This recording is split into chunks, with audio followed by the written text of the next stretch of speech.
here on my laptop and see if I can get things going here. 2 on the live stream already. Woo, Bobby's getting a little frisky. All right, Bobby, what are you doing? All right. Let me jump over here. Uh-oh.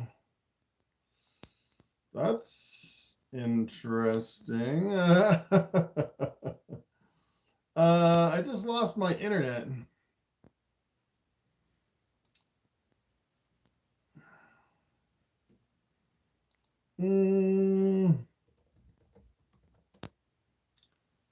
This is really interesting. Hey, what's going on? What's going on? I'm having some technical difficulties here. All right, let me jump over here.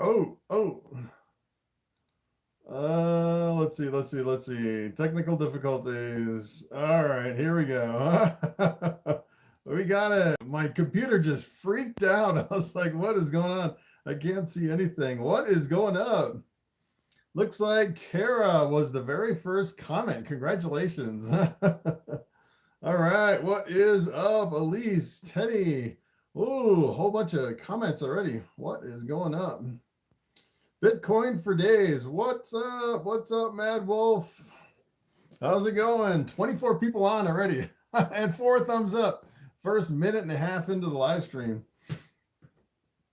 I got Bobby here. I kind of have to be careful with Bobby because I fed him a couple rodents this week. So I have to be kind of careful handling him today. It's been a couple days since he's eaten.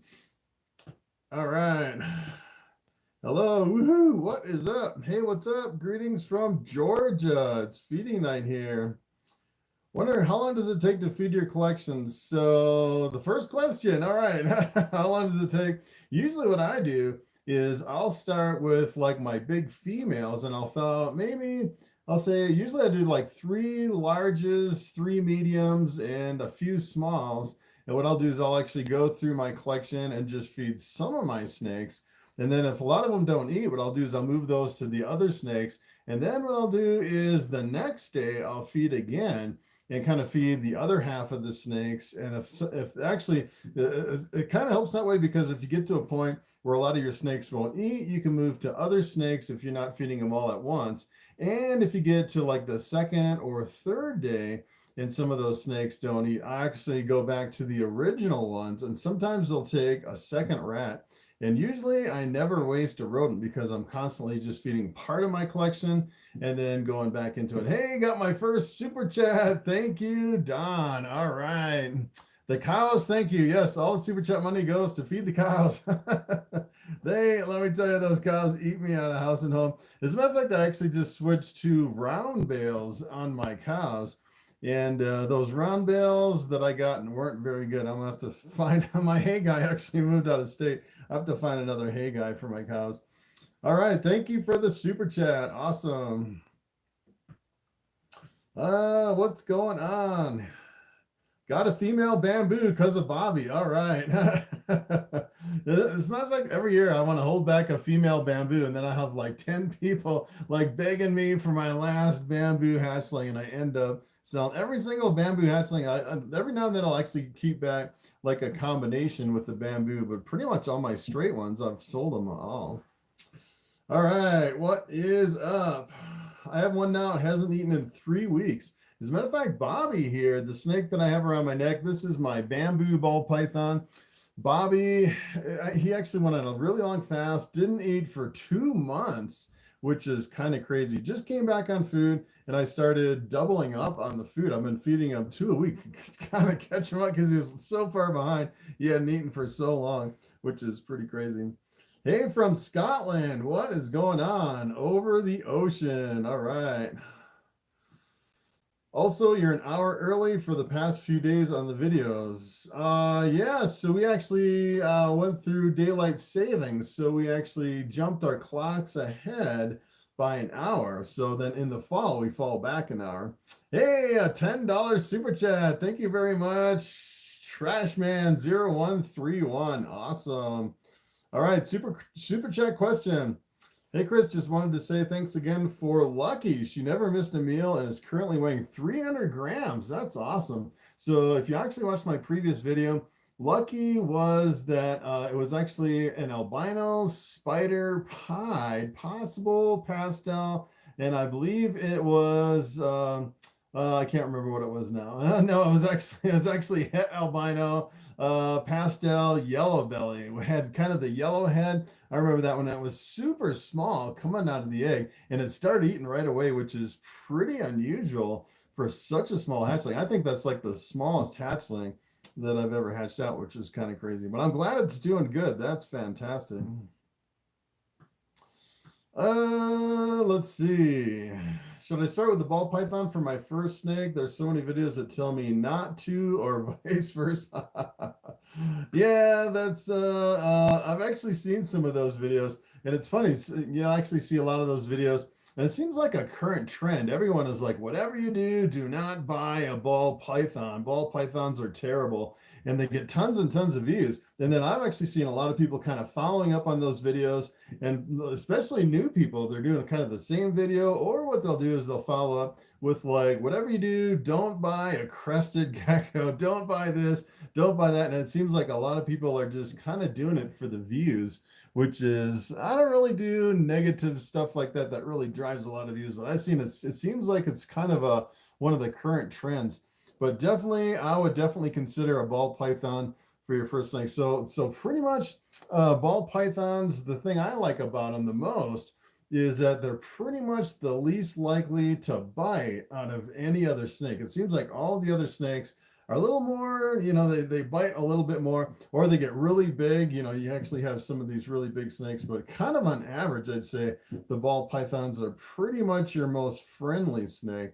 And some people freak out that they won't eat for months or something like that, and that's perfectly normal for ball python. It's kind of the thing that freaks people out. Let me tell you, they can definitely go for months without food, which is kind of crazy. All right, hello everyone. Albino het pied doesn't have the pied belly markers. So yeah, so if you actually have an albino het pied, that will probably never have the het pied markers on the belly. Usually you can only see the het pied markers if you have a normal. I've actually seen it sometimes with pastels.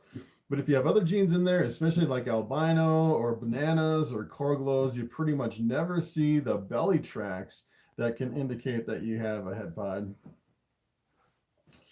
All right, I had a question about the wobble. Does it breed out after a few generations? For example, would a snake whose grandparent was spider and the snake itself doesn't have any spider patterns have one? So what I've actually heard about the head wobble is that you really can't breed it out and you can't breed for it. So for example, you can actually take a spider ball python that has a severe head wobble and you can breed it to something else and you'll have the same chance of a head wobble in those offspring is if you actually took one without the head wobble and bred it to something else. And a lot of people will say if a spider has a head wobble, you should never breed it because you don't want to continue the head wobble. And pretty much what I found, it's just a random occurrence. You can't breed for it. You can't line breed it out as far as what I've heard. So I'm not 100% sure on that. I'm sure a lot of people would disagree. And most veterinarians would say if your snake has a head wobble, whatever you do, don't breed that snake. So it's kind of a controversial issue with the head wobble, but that's pretty much my understanding. As far as I know, I've seen some people kind of on the flip side breed something with a head wobble and none of the offspring have a head wobble. And I've seen some people where they're actually breeding a normal spider and they'll get a whole clutch with several head wobblers that are really bad in there. So we're not really sure what's going on with the spider that makes the head wobble. Do you ever take your snakes on car rides? The only car ride that I've taken my snake, I've actually taken Bobby to a reptile show. That's pretty much the only time that I'll take them on a car ride. Or if I'm going to the veterinarian, or if I'm actually selling hatchlings at a reptile show. But normally I just don't take them for a ride in the car. All right, let's see. Let's see. If you have a lesser butter spot nose female, what pairing would you do? Mark from Alabama. What's going on, Mark Crawford? All right, so a lesser slash butter spot nose. So I assume it has one or the other. So it's not a blue-eyed leucistic. It has one or the other. Lessers, well, if you actually have spot nose, what I would do with the spot nose is I would mix it with other pattern enhancing genes.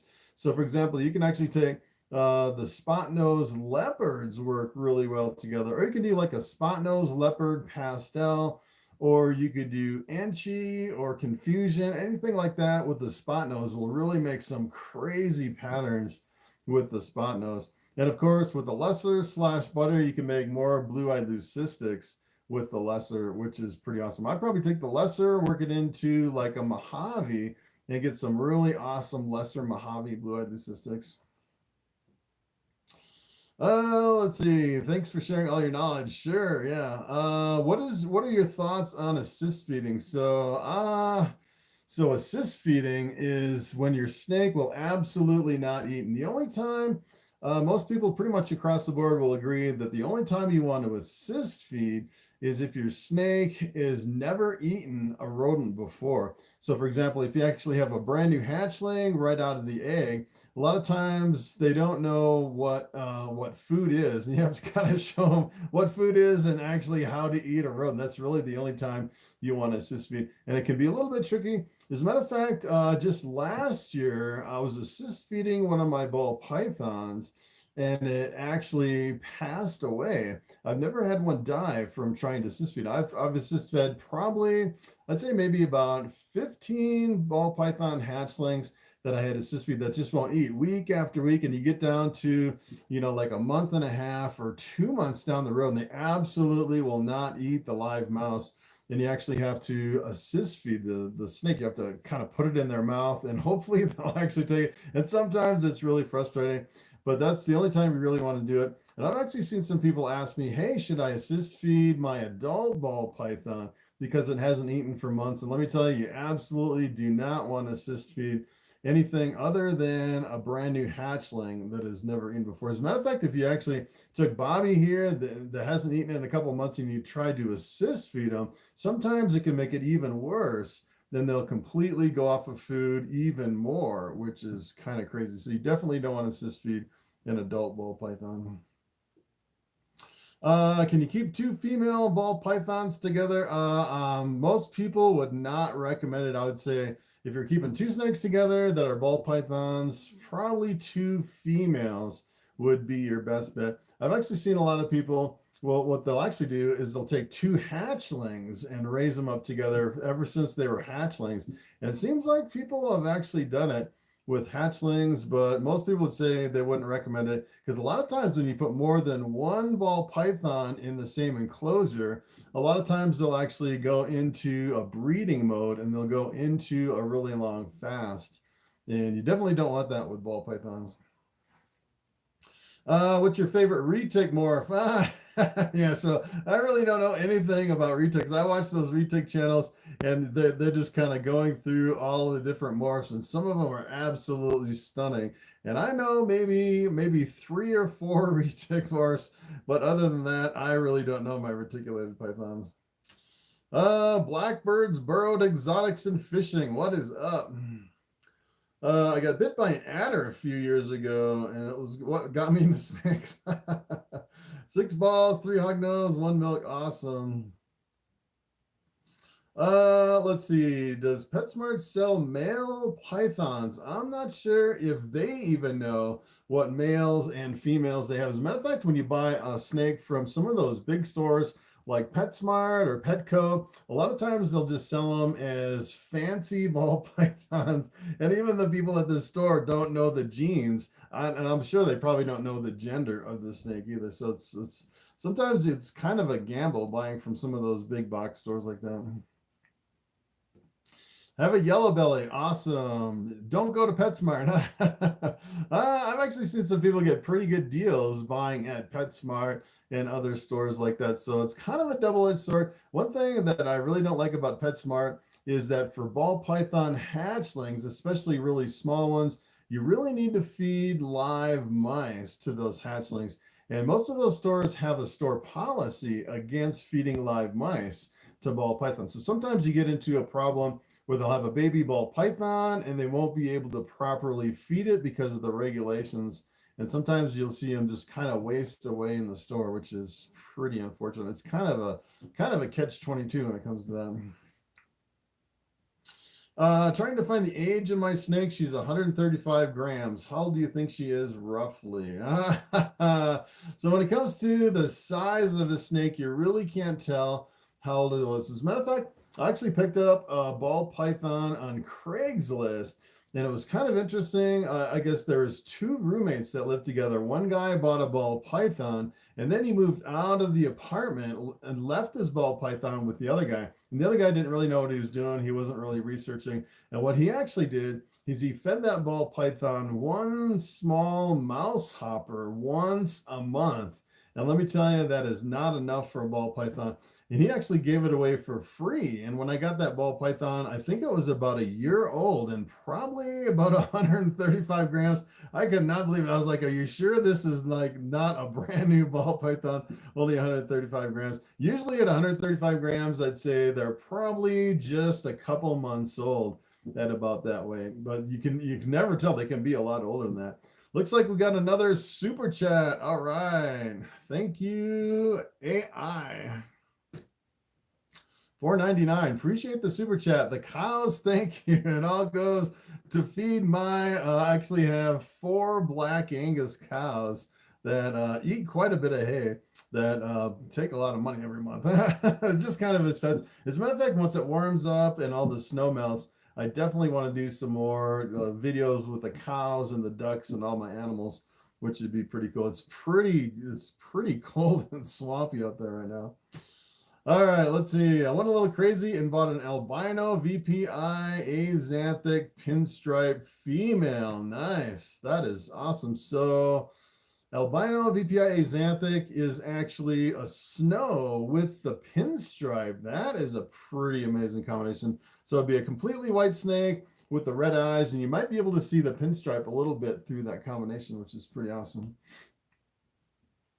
Can you give us an update on your breeding season, ovulation, pre-laid shades? So yeah, so right now I'm coming up. I pretty much stopped pairing up all my males and my females, and every single day I'm looking through all my tubs in my entire collection looking for eggs. And right now I got my incubator hooked up, and I'm kind of monitoring the temperatures, making sure my incubator is okay. Got my egg boxes ready, but I don't have any eggs yet. As a matter of fact, I actually saw, I think maybe about 4 or 5 females that look like they're kind of in the middle of an ovulation where they're really big and fat. Some of them are just blown up and super tight. They're definitely going through an ovulation. So I'm thinking here pretty much in the next few weeks, I should be definitely getting a lot of eggs. And let me tell you, once they start getting eggs and everything, I'll make a video on all the eggs that I get, putting them up in the incubator. I heard taking your snake out on a car ride can make him eat. That's kind of interesting. I haven't heard that one. Let's see. If you can have either a het clown or an orange dream to every ball python in your collection, which would you choose? Het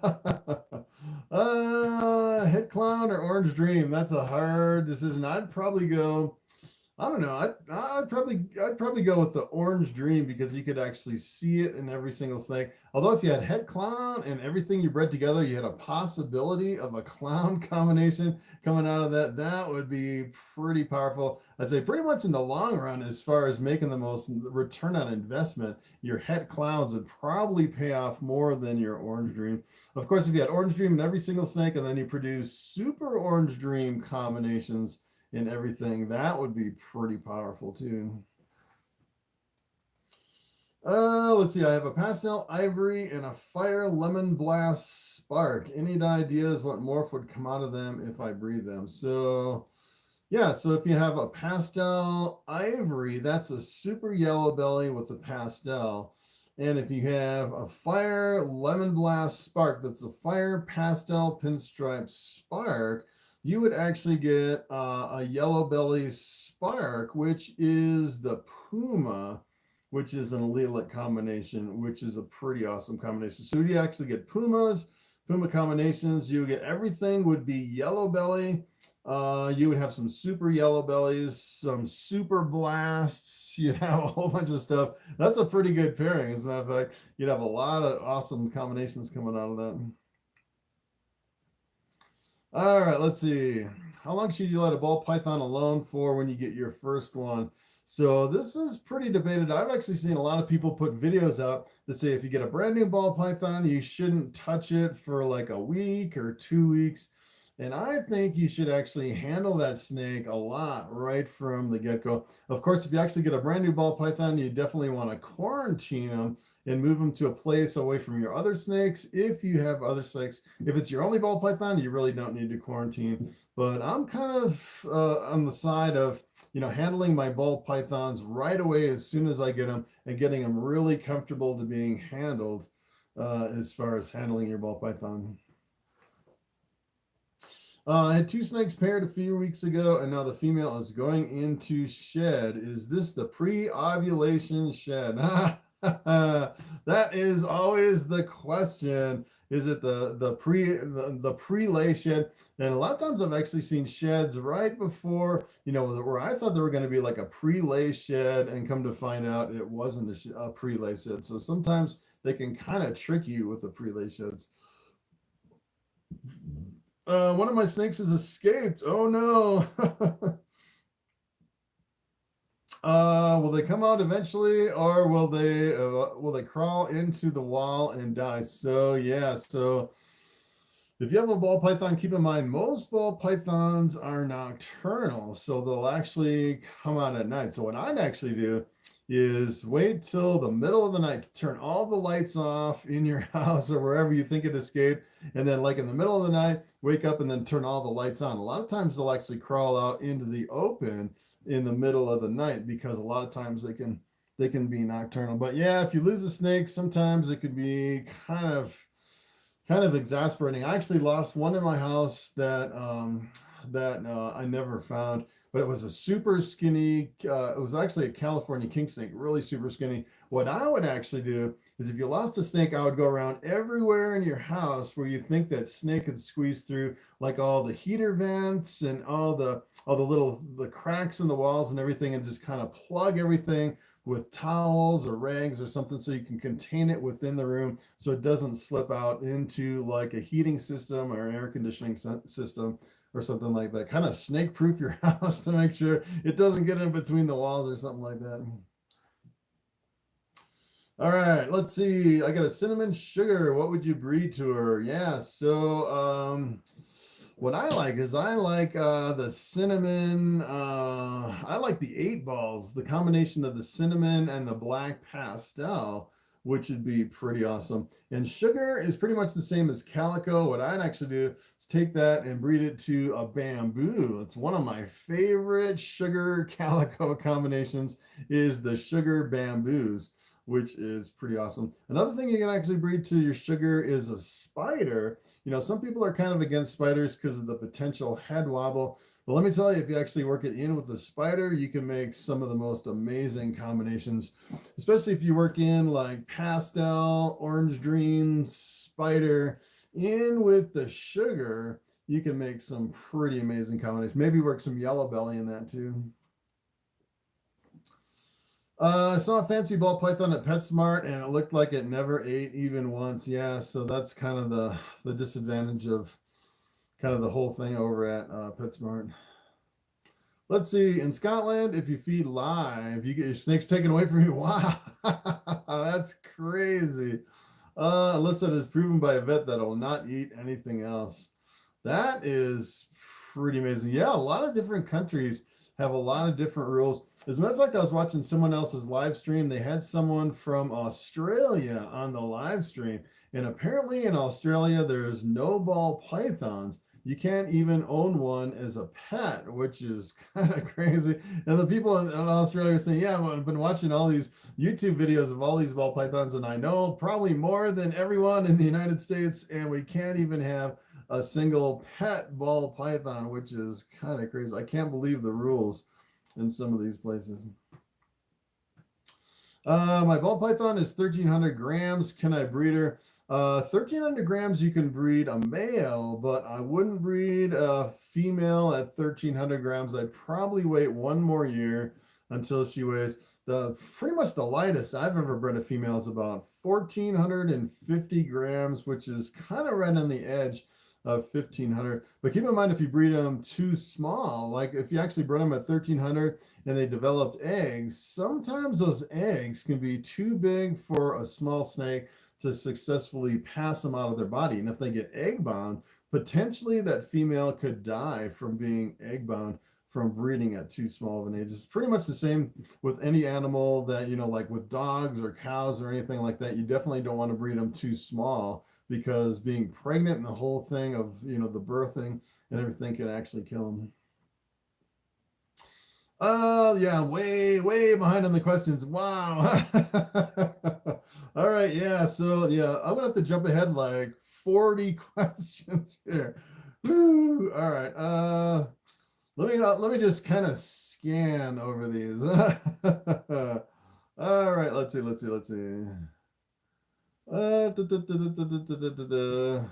How to get my male ball python to go back on food after breeding. So probably what I would do, well, I'm kind of in the same situation where a lot of my males are completely off food. I stopped pairing them up. What I would maybe do is give them a little bath, kind of soak them in some warm water a little bit, maybe about 85-degree water, just for a few minutes, kind of clean them off a bit. You can try changing all their substrate, scrubbing their tub really good, maybe putting some fresh, some coconut husk in there. Sometimes you can actually maybe tease them with like a live mouse or a live rodent that's smaller, something like that, to get them breeding. But what I do is I don't really worry about it. I just offer every single week until they come back on food. Sometimes it seems like probably the best thing I can do is go through and change the substrate to get a lot of my snakes to eat again. Let's see. My ball python is 5 months old, 125 grams. I'm feeding him one frozen rat pup a week. Is that enough? So, let's see, 125 grams. So at about 100, yeah, so you could definitely feed that snake more, 125 grams. As a matter of fact, what I would actually do is I'd probably feed that snake maybe every 3 or 4 days at 125 grams. So that's pretty small for 5 months, 125 grams. I think you could feed them a little bit more than that until they get some weight on them. As a matter of fact, with some of my hatchlings, I've actually fed up to pretty much every 2 or 3 days until they get some weight on them. I'd say you don't want to feed them too many rats in a row, but you can actually go to maybe every 3 days to get them back up to weight if they're looking a little bit underweight. How much snow did you get in Colorado? Yeah. So yeah, we got completely snowed in. As a matter of fact, we got so snowed in, and I got behind. I have an ATV, which is like, it's actually a Grizzly 600 ATV. It's a little 4-wheeler, and if I don't keep up on the snow, I'll actually get so much snow that I can't push it with the ATV. And it got to the point where it was over my knees, and it was that super heavy snowpack. And I took my ATV out, and I was plowing for like half an hour, and I just got it stuck in a snowbank, and I gave up. And we've been snowed in for pretty much a week. We haven't been out of the driveway for a whole week. And finally, just yesterday, I got the ATV back out and we plowed again. And today it was like over 50 again. Yesterday it was over 50. So we're slowly melting. Although I think tomorrow we're supposed to get another foot of snow. Hopefully it's the last snow, which is kind of crazy. All right, so let's see. Our normal ball python's very unusual for breeding. I would say, normal males are pretty unusual for breeding, and it really depends on what you're doing with it. So one of the places where I would use a normal male is if I had a lot of females that had, say, I've actually seen some people where they'll breed like a 5-gene male to like a 5 or 6-gene female, and all their hatchlings will be all these different, you know, like the rainbow of all these colors, up to like 8 or 9 or 10 genes in all their females, and they won't really know what the genes are in the females because they'll have so many genes. And I've actually seen some people, you can actually take like a normal male and breed it to that female to kind of tease out all the genes in that female to prove them out. But other than that, I would say usually the normal males, usually what most people do is they'll buy the males with the most genes, and then they'll pick up the females with the fewer genes, so they can kind of spread around, because you can breed the male to multiple females and kind of spread around a lot of those genes. What would you pair with a bamboo, butter, blue-eyed leucistic? Another blue-eyed leucistic. You could breed a bamboo butter. So keep in mind, I actually have kind of the similar snake. I actually have a bamboo lesser, and if you breed it to something, you'll get half bamboos and half lessers, or in your case, butters. So I prefer, I've actually, and some of mine, I'm actually breeding that back to like a lesser to get some more blue-eyed leucistics. But then anything that's not a blue-eyed leucistic, half of them will be lessers, or half of them will be bamboos, half of them will be butters. So it's a pretty powerful breeder. And I kind of rotate that combination through my collection. Just as a matter of fact, a lot of my normal females, I like to breed that snake too, because you won't get any normals. You can actually produce pretty much all bamboos and butters. What's going on? Long time no see since the last 12-hour marathon. Yeah, that was a long marathon. I actually did 3 12-hour marathons back to back on the live stream until I lost my voice. I was going to keep going, and I lost my voice. I couldn't talk for like a whole week, and I had to stop making videos for about a whole week until I could recover. Let me tell you, I was thinking maybe I'm actually up to 31 minutes today, maybe thinking about going maybe an hour and a half, maybe 3 hours, depending how we do in this live stream. Last couple times I've been doing 3-hour live streams on the weekend, but it really depends how things go. Let's see.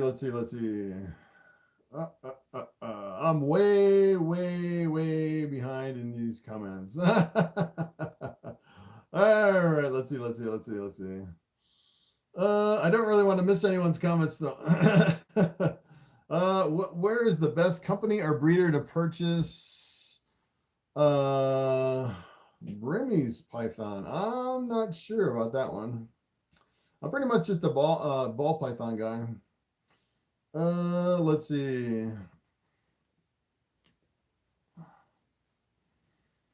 Let's see. All right, so I'm going to skim down here a little bit. Building my snake enclosure, can you recommend any great water sealants?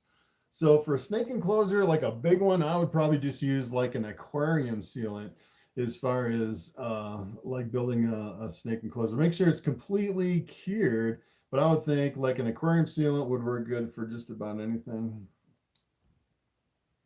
What website would be the best to order a ball python hatchling? So pretty much the biggest website you can go to is morphmarket.com. It's kind of like the eBay of ball pythons, where it actually consists of like hundreds and hundreds of different breeders all listing their snakes over there on Morph Market. That's probably the best one. You can go to kingsnake.com is another good one. Sometimes on kingsnake.com, it's kind of hard to search compared to Morph Market because you really can't search for genes, but you can search for keywords in some of the ads over there. And kind of the cool thing I like about looking at kingsnake.com is they have a lot of venomous snakes over there, which is kind of cool. You can see all the cobras and the water moccasins and everything like that, which is pretty awesome. What's the hottest spider morph? Pretty much the best one that I like is working spider in with like a calico and orange dream combination, or actually for example, I actually have my pastel spider desert ghost working spider and pastel into the desert ghost with other combinations. Makes some pretty amazing combinations with the spider. As a matter of fact, I really like the spider bamboos, which is a pretty awesome combination. My Boll Python, she's 1 year old and hasn't eaten in 7 weeks. Yeah, so 7 weeks, that's pretty common for a 1 year old. Usually when they come up about 1 year old up to that 1,000-gram wall, and I find it's a lot of times it actually kind of varies on the Ball Python, but it seems like right at about 1 year and anywhere from like 800 grams to maybe 12 or 1,300 grams, they reach that point where they just go on a really long fast. Sometimes for months and months, they just absolutely refuse. And you just have to keep offering every single week, and sometimes you can trick them into eating. sometimes you just have to wait them out, which is kind of crazy. Let's see. Why is Orange Ghost so severely underpriced? I was wondering the same thing. It's like you can make some really amazing Orange Ghost combinations and get Orange Ghost super cheap. And I think maybe Orange Ghost and Ghost is it's because it's been around for so long. So for example, you can actually look at like pastels and lessers and butters and some of the stuff that's been around for a really long time, especially if you're looking at like co-dominant or dominant genes, like just a straight pinstripe, just the single genes. A lot of times it's been around for a long time, and it's kind of interesting with the Ghost because it's a recessive, and you would think it would actually sell for a lot more just because it's recessive. So I was kind of surprised at that too. Why is Orange Ghost so cheap? You know, it's one of those that is kind of surprising. All right, what are your thoughts on female suggestions to put with the following males? Banana Pinstripe, Coral Glow, and Orange Dream Het for Pied. Yeah, so that's a good question. What females to get? So with bananas and Coral Glows, I like to mix those with pattern enhancing genes because it's a really visually dominant gene, and you really get the best effect when you have pattern enhancing genes. Like you can actually go with like Anchi, Super Pastel, or Leopard, or you could actually do Spot Nose or Confusion. Those would all work good with your bananas and Coral Glows. And pinstripes, you know, you can, the pinstripe bamboos is one of my favorite. It's a pretty awesome combination. And Orange Dream, Het for Pied, probably what I would do with that is work in like another Orange Dream Het Pied and make some super Orange Dreams and some Orange Dream Pies, which would be pretty amazing. Do you have heat tape under the tubs or on the back? So I've always seen most people, I think they agree that the belly heat is better than the back heat, although I have seen some people with pretty good success using the heat strip on the back, like a heat rope or something on the back, which is kind of interesting. I would think, especially with bigger snakes, it would be better to go with a belly heat, especially like a wider belly heat, so you can completely cover the whole snake. So it might be challenging with heat on the back. What female can I breed with my normal ball python male and get beautiful babies? So yeah, so if you have a normal ball python male and you're looking to breed, looking for a female to breed it with, I'll probably get a female that has the most genes that you can possibly find. I'd probably go over to Morph Market and sort by the most genes and look at all the snakes over there and then see if you can find something in your price range, because a lot of them can be astronomical as far as, you know, like females with like 5 or 6 genes or something like that. But then what you can actually do is you can hold back one of those multiple gene males from that pairing and kind of replace your normal male and kind of retire him as a pet, kind of like I did with Bobby here around my neck. So I actually started with just a straight bamboo, which is what Bobby is right here. And then once I produced a whole bunch of really amazing combinations, he's just been pretty much just a pet hanging out on my neck around the YouTube videos. He's a pretty awesome snake. All right, let's see. Are you planning a project with a gene that you don't have in your collection yet? So pretty much the next one, if I have a really good year this year and produce a whole bunch of hatchlings and make some really good money, probably what I'll do is I'll buy into either the acid, the static, or the confusion project. Pretty much all the same. Maybe the confusion because it's a little bit more popular. And I think the confusions right now are selling for anywhere from like 1,000 to 1,500 just for a straight confusion, which is kind of crazy, just for the single gene confusion. Probably buy a male and then breed it through my collection and get into that. So that's one of the ones I'm looking at. It's pretty much going to be my next one. What gene can really cut through and make albinos look darker or more vibrant? Good luck on trying to change the look of the albino. The only thing I've actually seen, as a matter of fact, if you work dark genes into the albino, what the effect you'll actually get is you'll get a reduction of the color and you'll end up with a high white albino. And sometimes if you use like a really dark gene, So for example, if you actually did like a super black head into the albino, sometimes it'll affect the color of the albino and make it a darker orange instead of the brighter yellow if you work it into the albino. But as far as that, a lot of times you really can't change the yellow color of an albino. You can make it a little bit orange, but that's pretty much all you can do. Let's see. Do you ever sit in your living room with Bobby and just watch TV with him? So actually, I don't have a TV here in my house, but I do sit in front of my phone and do live streams all night with Bobby here, and he is a ham getting in front of the camera and just kind of hanging out here on the live streams. He's pretty funny. Have I ever bred 2 males to 1 female? No, I have not, but I've actually seen people that'll do it. So what they'll do is they'll take a female ball python and then they'll like pair up 1 male for a few days, and then like a week or 2 later they'll take another male and pair it up, and then a week or 2 later they'll take another male and pair it up. And I've actually seen people, well, what that'll do is it'll fertilize different eggs in the female from the different males.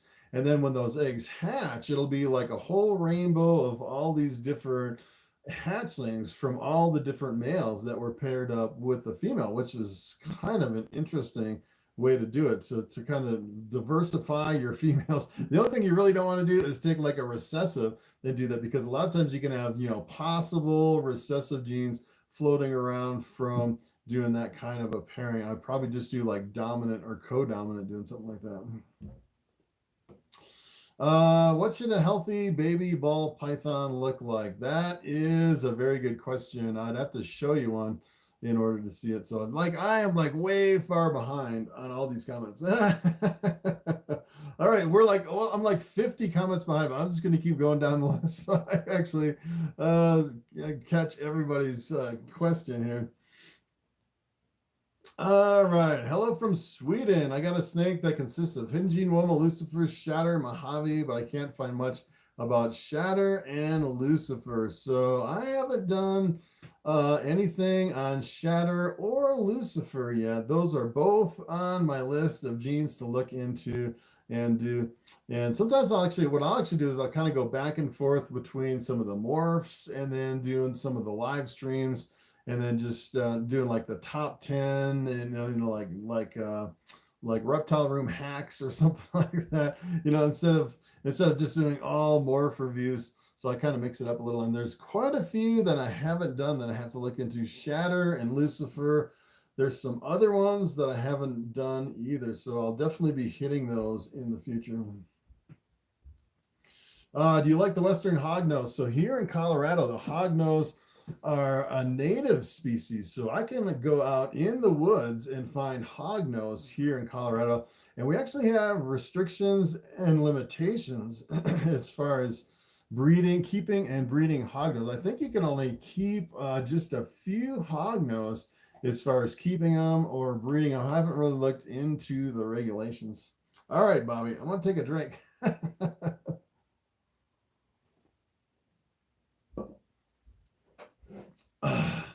So the other thing about hognose is keep in mind they're actually rear fang venomous. So there's actually venomous restrictions on those depending on where you actually go as far as what they consider venomous. Sometimes the hognose are listed on some venomous lists where they're restricted as far as bringing them to shows or something like that, too.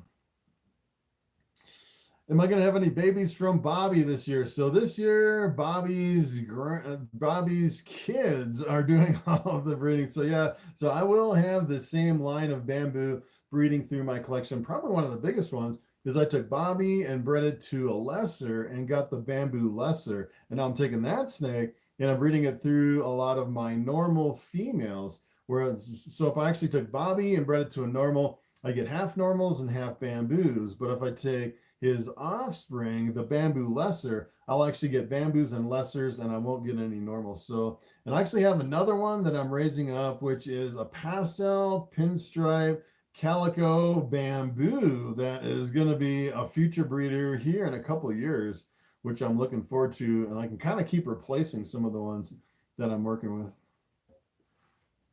Balls are banned in Australia. Yeah, that is terrible. No ball pythons in Australia. Let's see. Just want to say thanks to Bobby. I got me a pastel. Had to get me a pastel bamboo female. All right, yeah. So it's kind of interesting with the pastel bamboos. I produced some my very first years, and I couldn't tell the difference between the pastel bamboos and the bamboos right when they hatched until they got a little bit of age on them. And then after about 6 months, they really start turning a lot more yellow, which is pretty amazing. So how much does Bobby weigh? Last time I weighed Bobby, he was about 2,800 grams. He is a big chunky male. He's really big for a male. All right, Bobby. So yeah, we'll probably go about an hour with Bobby on my neck, and then probably what we'll do is we'll switch over to Bubble. That's my pinstripe, and we'll give Bobby a break. I usually don't go more than an hour or so with Bobby around my neck, or he starts, trying to take off and squirm away. All right, let's see. We'll go down this list of questions. I'm so far behind here. All right, will a ball python starve itself to death? I've tried frozen and live, and she just won't eat. So as far as I've seen, the only snakes that I've actually heard of that would starve themselves to death are really small hatchlings that really haven't been fed the proper diet. So as a hatchling ball python, pretty much the only thing that they'll eat is live mouse hoppers. And once you get them past the live mouse hoppers over onto a frozen thaw, they go into like a really aggressive feeding mode up until they get to maybe about 800 to about 1,200 grams before they fast. They go kind of on a long fast the first time. And once they hit that stage of about 800 grams to 1,000 grams, I've never heard of a ball python starving itself to death from refusing to eat for a long time. Sometimes they'll refuse for months and months. I've seen them go maybe about, as a matter of fact, I've actually seen them go for almost a year, which is kind of crazy. And then they'll definitely start eating. And usually once they start eating after a fast, they'll start eating with a vengeance and gain weight really quick after that. But as far as that, I haven't really seen any adults that would starve themselves to death. So that's one of the things you really don't have to worry about. All right, how long is too long to leave a dead mouse in the cage? So as a matter of fact, one of the things I've been trying lately that's been working pretty good is I'll actually take my frozen thawed rodents that are left over. If I actually go through my whole collection and have frozen thaws that nothing will eat, and I have to actually get rid of those frozen thawed rodents, what I'll actually do is I'll heat them up, and then I'll drop them in front of some of the snakes that look like they have maybe a little bit of interest in eating, but they absolutely will not eat. And I'll lay them there in front of the snake. And I'd say about 50% of the time, those snakes will actually eat those frozen thawed rodents just laying in the dark cage, completely in the dark by themselves. And I probably let them sit there for, let's say, maybe a half hour at most until they start cooling down. Usually once a rodent cools down completely, comes to room temperature, a ball python won't eat it. So I'd say maybe an hour maximum on your frozen thawed rodents in the enclosure as far as just leaving it in there. But let me tell you, after that, usually after like a couple hours or so, they start smelling a little bit stinky, smelling bad. They can go bad. You definitely don't want your snake to eat something that's going bad. All right, let's see. I've got a male spider. I'm gonna make a pied and a female albino. Which two would you breed? The spider and albino, or the pied and the albino? So yeah, so the question is what would you breed the first year? A lot of people first into ball pythons. That's kind of what I was racking my head around. When you start out in ball pythons and you get like 20 snakes and you're like kind of racking your head, all right, what do I want to breed together? But keep in mind, everything you breed together this year, the next year you can change stuff up, and the next year you change stuff up again. And then you get to the point kind of where I am, like 5 or 6 years down the road, and then everything has been paired up, and I kind of held back the cream of the crop from all my pairings. And then I'm trying to rack my brain, all right, what haven't I paired up yet? So a lot of times you kind of have to think kind of in the big picture, like which one do I want to pair up this year? Because next year I can change everything up and breed, kind of mix the males and the females again. Where do you place the probe for your heat? Yeah, that is a good question. So as a matter of fact, so what I do is I put the heat probe for my racks right on the heat tape. And I've actually seen this question kind of pop up a lot of times, especially in incubators, when you're trying to place the heat probe either on the tape or in the middle of the incubator. And I've seen some people that say, you know, what you should do is place the probe in the middle of the incubator versus on the tape. And I've seen other people say to place the probe right on the tape. And what I've actually found is what you really want to do is you want to do both. You want to take the heat probe, place it right on the tape, and then the heat tape. And then what you want to do is you want to take another probe and then put it where you want that temperature to really be dialed in.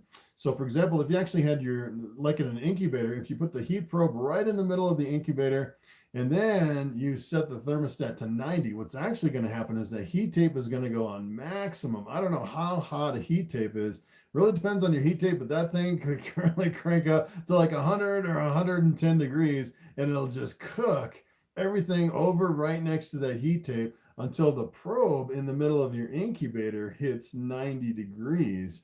And that is what I found was when I moved my probe away from the heat tape, my boxes, my egg boxes were getting super hot right next to that super hot heat tape over on the side. So what you really want to do is you want to put the probe right on the heat tape to really dial in the heat tape. Then you want to take a second probe, put it in the middle, and then if it's a little bit lower, you'll crank your heat tape. Instead of 90 degrees, you'll crank it up to 92. So the tape never gets higher than 92. And then you slowly increase that until the middle of your incubator gets to 88 or 90 degrees or whatever you want. So actually, if you actually take the heat tape and you put it away from the probe, that heat tape is really going to cook. That's the problem with pulling the probe away from the heat tape. All right, so that was a long explanation for that question. All right. Let's see. When are you making a video about your cattle? Yeah. So I pretty much stopped doing. So it's kind of interesting. When I started out in YouTube, I'd make like a snake video, a snake video, a snake video, and then I'd make a video about my cows, and they put that cow video right after my snake video, suggested videos, and nobody would watch it because they want to learn about snakes and not cows. So what I have been doing lately is at the end of a snake video, I'll throw a little bit of content about the cows or something else. So it's still a snake video and it doesn't confuse the viewers, doesn't confuse the algorithm. But probably here, I'm thinking once the snow melts and everything, you know, we kind of go through that muddy phase in the beginning of the year, which is just awful. Once we get a little bit drier out in the barnyard, I'll definitely be making some more cow videos. Do you have any pinstripe lemon blast? I actually have, I think I have 4 female lemon blasts and some lemon blast bamboo combinations. I do. Let's see. What would you do if you wanted to work with a gene, but you only have 1 female het for the gene and you don't want to buy another snake? So yeah, that's the question. So for example, if you actually bought like a het clown and you breed it to something else, everything is 50% het clown. And then sometimes you can actually do it. Say, for example, if you had a het pied, you could breed it to something where you'll get, for example, you might get like a pastel or a normal that's het for pied that actually has the belly marks on it. And then you could actually hold that one back and then breed it back, and then you could get a visual from that one. But that can be kind of the problem if you have a het and you don't want to buy a visual or another het, and then it kind of dilutes the gene. That's kind of the frustrating part of working with recessives. If you had $3,000 to buy any female snake right now, what would you buy? 3,000. If I could find, I don't know, 3,000. 3,000. I would probably buy, I don't know. For 3,000, I could probably get into like a het monsoon, like a big het monsoon female or something like that, which would be pretty awesome. I kind of go down that whole road of, you know, as a matter of fact, if you actually took that and then you got some hatchlings, they'd be 50% het monsoon, but you could, you know, kind of take your chance hold back a few males and then breed them back to that female and see if you can make some visual monsoons. That's probably what I do. I haven't really looked at the prices, but I'm guessing like a big female het monsoon would probably be around $3,000. All right, let's see.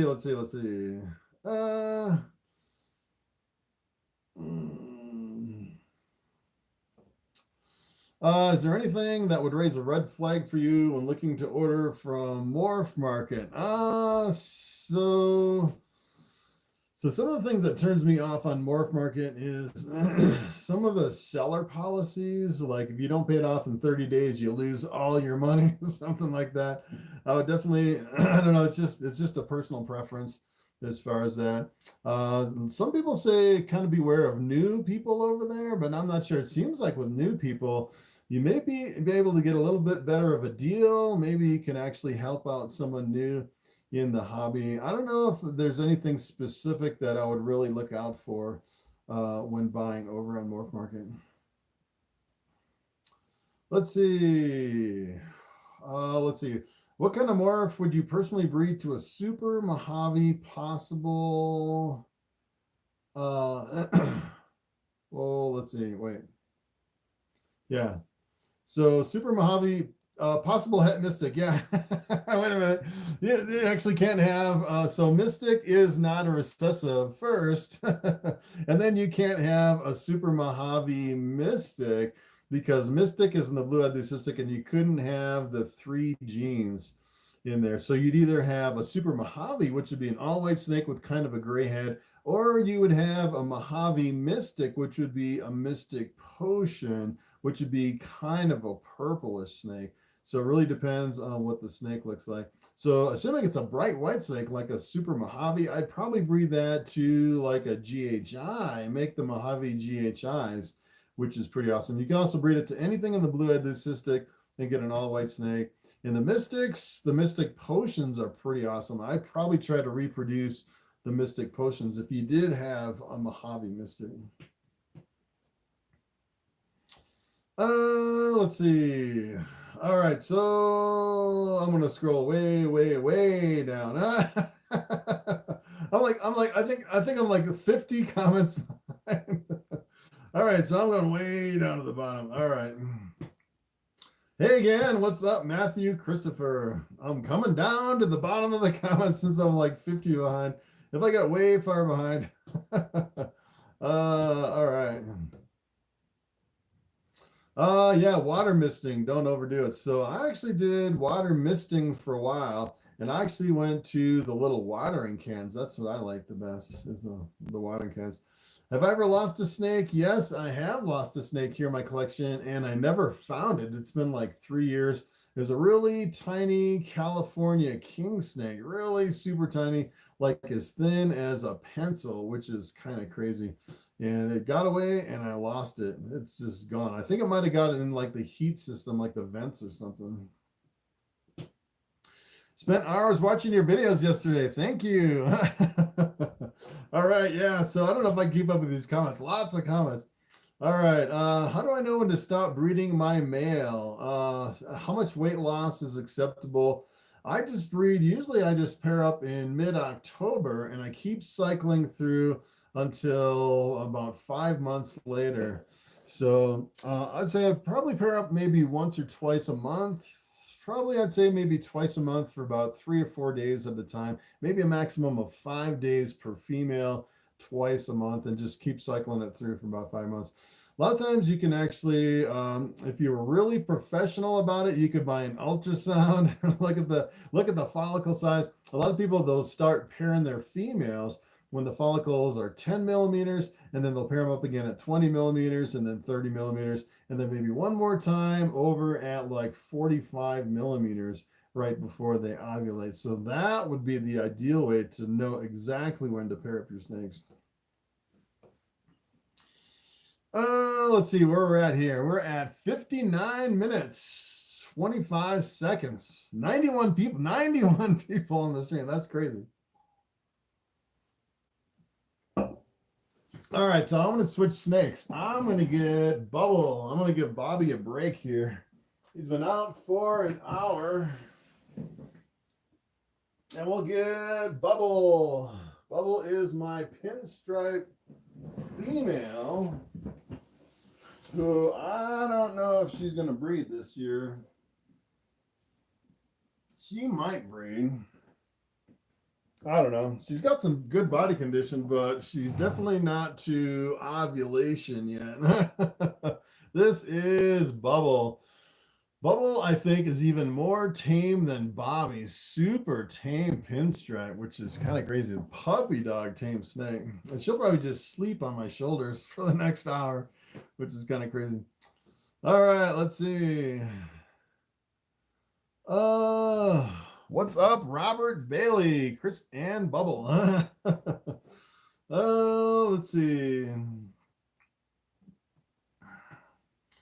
How long have you guys been on lockdown? We've been on for a year. And if you leave the house, it's $14,000 fine to leave the house. That is crazy.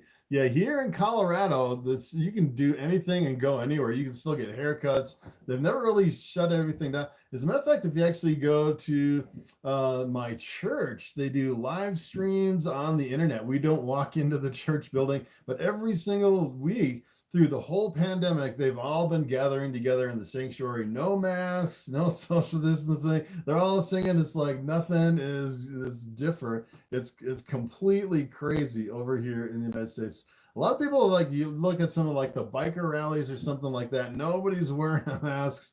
The spring break and everything. It's crazy. It's like everyone's just kind of ignoring the whole thing. It's pretty wild.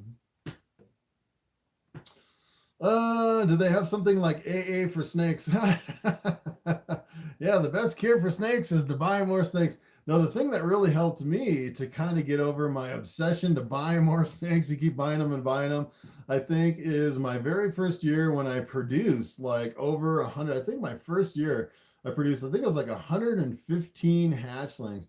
Let me tell you, when you're up to like 30 or 40 snakes and then you produce another 100 on top of that, and you get to the point where you have like 150 snakes that you have to take care of, it kind of cures your urge to buy another snake, which is kind of crazy. It's like it kind of changes everything around once you have your first really big year. All right, let's see. I'm concerned for my male's health. Hasn't eaten since before Christmas, lost over 100 grams. So a lot of my snakes have lost a lot of weight since pretty much Christmas, since I started pairing them up. I have some males I haven't eaten for months, and I'm pretty much in the same boat. So if you get really desperate, especially if you have a really small male that's been losing a lot of weight, sometimes you can try feeding them like an adult jumbo mouse to kind of trick them to get them back on food. What I would do is I just keep offering every single week. Sometimes you can actually, there's different ways you can do it. Pretty much the best way, I like to heat up the rodent under a heat lamp and get it nice and warm. Don't get it to where it's like burning hot when you actually hold it in your hands. But if you get it really nice and toasty warm under a heat lamp, sometimes that'll do the trick. Sometimes you can put it when it's warm right next to them and then close the enclosure and give them a little bit of time, like a half hour, something like that. Sometimes they'll eat when you're not looking to. So, and I'd probably change the substrate. Sometimes it can be pretty tricky getting males back on food. All right, yeah, wow, lots of questions. Woo, yeah, since I answered that one, I think I got like 20 more questions. Let's see. Can I hold my ball python twice a day, or is that too much? I hold Bobby every single day for probably maybe an hour and a half or something like that. I don't think it's too much. It seems like the more you hold your ball python, the mellower they actually get. So I don't think you can really hold them too much. Will a male and a female banana produce both male and female banana hatchlings? So males are either male makers or female makers, depending on where they came from. And the females will produce half males and half females. So it gets a little bit confusing. So the male makers, if you actually take a male maker and breed it to something else, all the banana offspring will all be males. All the non-banana offspring will be half males and half females. So you will get some females as long as it's not a banana. But if you're talking about banana hatchlings, and if they come from a female, you'll get half males and half females. But if you breed a male to a female, of course the eggs come from the female, so it'll actually be from the female, it'll be half male and half female. And then you'll get some supers and other stuff thrown in the mix like that. So it can be pretty confusing with those. Going to bed because it's 1 a.m. Yeah, we can go 12 hours. Oh man, when I was doing those 12-hour live streams, we get to like the 8th hour and my eyes were like bugging out after 8 hours. I couldn't believe I was going 12 on some of those. Those are kind of crazy. How do you get a snake to change from feeding to handling mode? That's a good question. So what I actually do, like for my big reticulated pythons, sometimes it can be kind of tricky switching them from a feeding mode because everything you move, it goes after it. And sometimes it's really hard to get it out of a feeding mode. But what you have to do is kind of, with my reticulated python, what I'll do is I'll kind of distract them at one edge of the cage. It has like a 6-foot enclosure. I'll distract them on one side until their head is down on the other side. Then I'll run over to the other side, open it up, and then kind of grab her by the tail and kind of move her around. You really want to start moving a snake from the non-bitey end as much as you can. And if they kind of swing around, then you want to kind of let go behind the other way until you kind of move them around. And once you start moving the snake a little bit, it'll pretty much always snap out of the feeding mode in most cases. Sometimes, especially with retics, it takes a little bit more effort to get them out of that feeding mode. All right, let's see. What do you think about using African soft fur to go back to get a fasting ball python to go back on food? Yeah, so yeah, you can actually try different food sources. You can try African soft furs. I've heard some people do like chickens, like baby chicks. Sometimes that's like, sometimes snakes can get stuck on African soft furs or baby chicks or mice or something like that. So you can actually do foods like that, but I wouldn't feed them more than just maybe 1 or 2 in a row.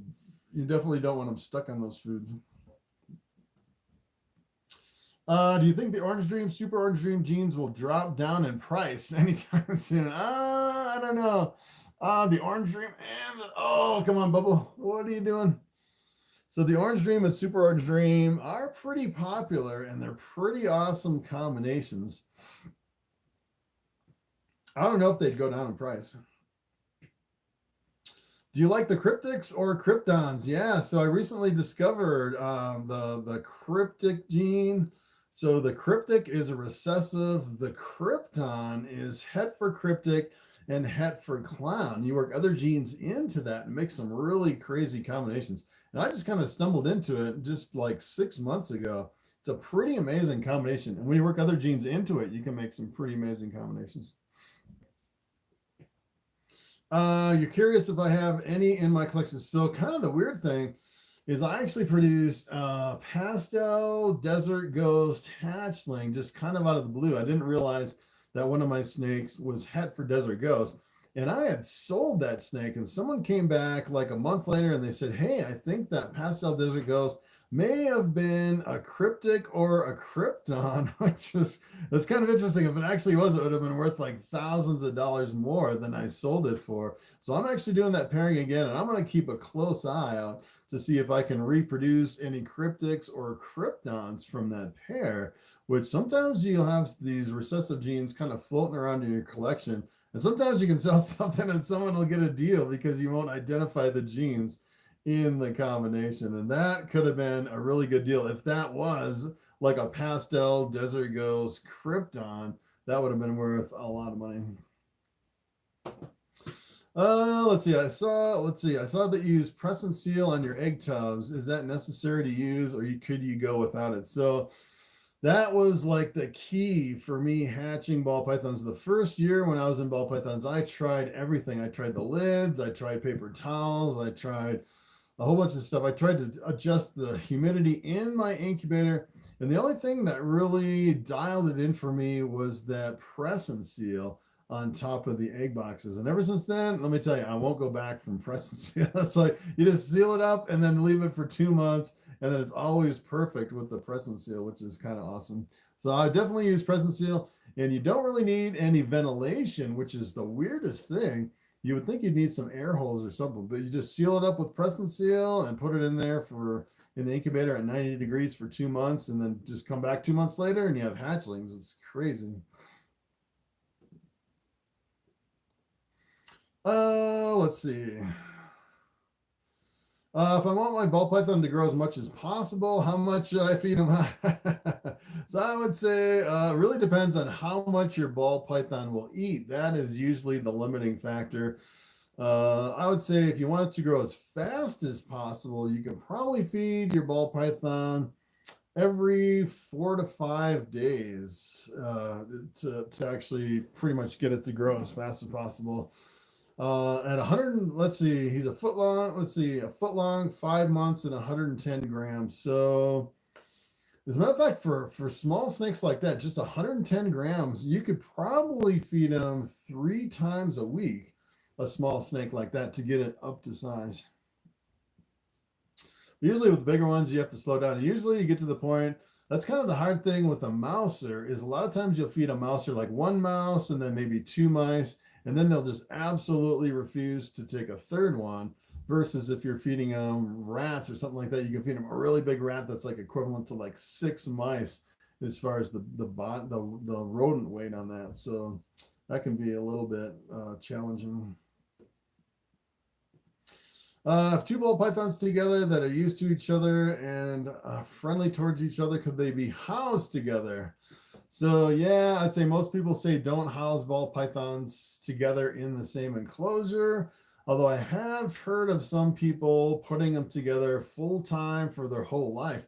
As a matter of fact, I saw one article on the internet. Some guy said they had a male and a female in an enclosure together their whole life. And what they would do is they'd just pull out eggs every single year from the female. They wouldn't worry about pairing them up or anything. They just always have the male and the female together. And they would just randomly pull eggs out when the female laid the eggs.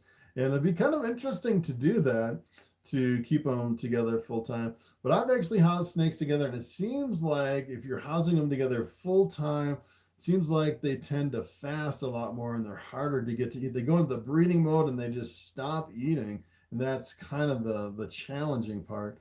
As a matter of fact, I've actually seen quite a few people that have housed a lot of snakes together, and they all seem like they're underweight. So that could be a problem long term. All right, so yeah, whoa, there's no way I can catch up with all these questions. Someone said, hey, you're ignoring me. Yeah, today we got a lot of people on the line, 74 right now. All right, so let's see. How long should I wait to feed my ball python after it arrives? So I would probably wait at least a week before you feed a ball python after it makes the journey through the mail. If you're shipping it through the mail, if you're actually picking it up at someone's house, you go to someone's reptile room and you're picking up a ball python, you're carrying it in your car just a short distance, keeping it at a pretty much minimal transportation conditions as far as normal. I'd say you could probably feed it the following day for something like that, or if you got it from a reptile show with a guy that was local or something. Let's see. Let's see. I got a female banana het pine. She ate for the first time yesterday. How should I go about getting her used to me and being held? So yeah, so if you have a ball python that just ate, I would probably wait at least 3 to 4 days before you handle that snake. Unless it's a hatchling with like a higher metabolism and you're feeding them like a mouse hopper or something like that, you could probably wait like just a couple days to handle that snake, because a lot of times you'll feed them like every 4 or 5 days. So like right in the middle of the feeding, I would definitely handle them. But what I like to do, especially for hatchlings, I like to kind of go really slow and gentle and just kind of pick them up in my hands. Maybe handle them for like 45 minutes at a time until they really mellow out and really start kind of stretching out and crawling around for them to get used to you as far as that. So sometimes that really tames down a young snake. What's my rarest ball python? Well, I have a dinker project that I don't really know what it is. It's just kind of a random, weird, normal ball python. It could be the world's only ball python. It could be a new gene. It could be something I'm just not identifying. I'm actually breeding that one today, so that one could be my rarest. The other one I have here in my collection is actually one of my hatchlings from last year. That's actually my bamboo pastel pinstripe calico possible het desert ghost, and it's a male. And over on Morph Market, there's only ever been one produced that was not the het desert ghost. So that one's probably one of my rarest in my collection as far as like a 4-gene combo. I'm running Krypton through all my clowns. Nice. That's awesome. Have you ever fed hamsters? No, I don't do hamsters. What's the difference between a super Mojave and a blue-eyed leucistic? So a super Mojave is a blue-eyed leucistic. It's an all-white snake with blue eyes. And it kind of has kind of a gray head on most of your super Mojaves. So you can definitely tell the difference between the super Mojave and some of your other blue-eyed leucistics. When will you have more babies on Morph Market? I'll probably have more about midsummer. So I don't have any eggs right now. Hopefully here in the next few weeks, I'll get eggs. And so keep in mind the eggs will be in the incubator for 2 months. And then after those eggs hatch, I have to get those hatchlings on food. And I usually like to get them at least like 6 or 7 meals before I sell them. So I'm thinking another month after that. So we're at least 3 months out, maybe 3.5 months before I'll have my first hatchlings over on Morph Market ready to go. Although I've actually got eggs today, which is a possibility on some of mine. And then I actually hatched them out and then pre-sold them. Sometimes I'll hatch them out, and then sometimes I'll sell them early, especially if they're feeding really well at first, and then kind of hold on to them for a couple of weeks before I sell them. So maybe in about 2 months at the earliest, I would have some over on Morph Market. Yeah, he doesn't sell on Morph Market. So yeah, if you actually look at some of my really old videos, I'm like, I'm not going to sell on Morph Market at all. And then I only sold at reptile shows, and I pretty much switched only to doing Morph Market now instead of the reptile shows. Hey, we got another super chat. Thank you, Earl Austin. Thank you for that comment. Love my videos. Awesome. Me and Siren Austin, love your videos. Thank you. All right, lots of comments. Thank you for all the comments. I cannot keep up. All right, let's see.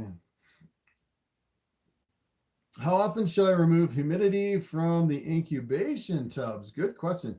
So when I'm actually incubating, what I actually do is I put the press and seal on the incubation tubs, and it seems like about halfway through the incubation, it starts building up condensation on the press and seal above the eggs in the incubator. So what I like to do is I like to go in maybe once a week, once every week and a half, and I like to peel back the press and seal from the top and kind of wipe down the top of the press and seal, maybe wipe the condensation from the sides. Because what you really don't want is you don't want the humidity raining down on your eggs as far as that. As a matter of fact, I've actually seen someone, they recommended taking like a little marble and putting it right in the middle of the press and seal, so you can get kind of like a funnel on your press and seal, and then take all the eggs and move them away from the middle from the press and seal. I thought that was kind of interesting. Then you don't have to go in and keep checking on the humidity in your incubation boxes. Let's see. All right, let's see. What do you think about staggered breeding year-round? Yeah, if I did staggered breeding year-round, the problem is I'd be going through every single female tub checking on them.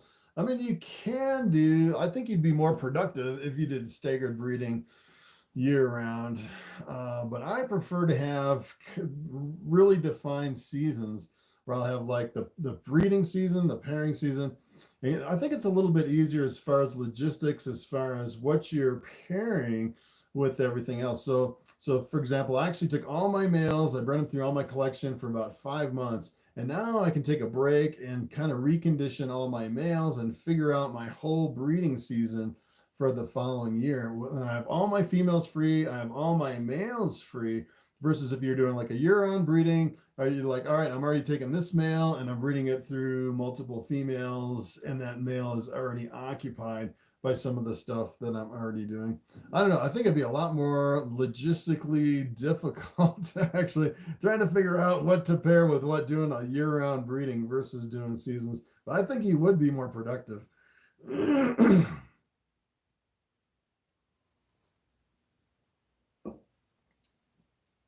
All right. What's the difference between my snake stargazing versus him just looking up at the cage? Usually stargazing is it's like your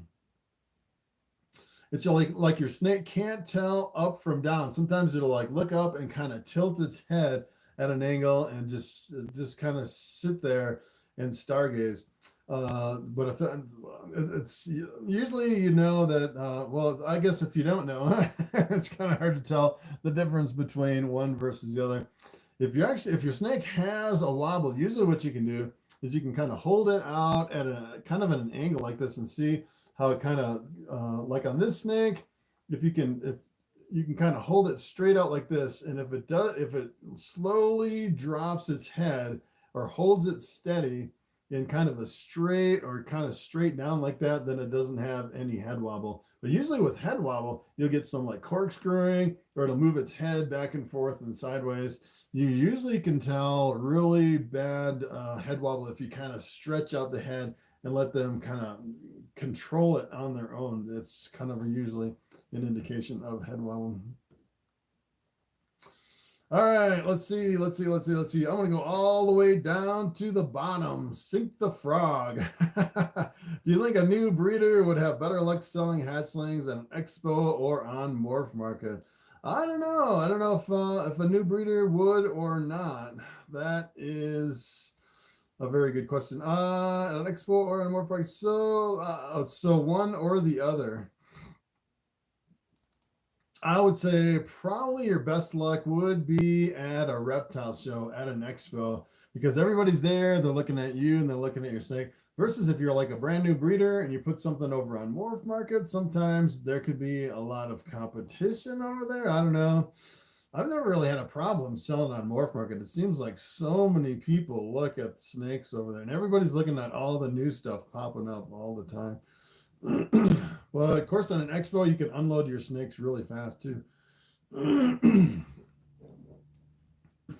All right, let's see. I can tell I've been talking for a while. We've been going for an hour and 22 minutes. Still 81 people on the live. That's crazy. All right, let's see. I have a male Mojave, 100% head hypo. What would, in your opinion, be the best female to pair with the fella? All right, so Mojave, you could do anything in the blue-eyed leucistic complex. So you could go with like, the lesser, the bamboo, the russo. You could actually go with the purple passion or the mystic potions, breeding like mystic to Mojave.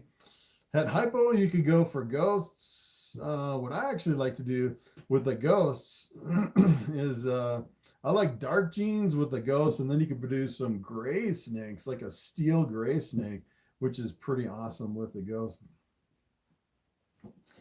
IBD, do you know about that disease? Yes, so I do. Hey, we got another super chat. Thank you, Mike T. All right, my cows, thank you. Super chats go to feed my Black Angus. Yeah, so IBD, do you know about that disease? Yes, so I try to stay away from most diseases here on my channel because I'm not a veterinarian. So usually what I'll do is if someone asks me about a disease, I'll say, yes, you should probably see your veterinarian about a disease. When I first started out, I do recommendations like, you could actually do like an F10 vapor fog to treat respiratory infections. And then you start hearing the feedback from some of these veterinarians.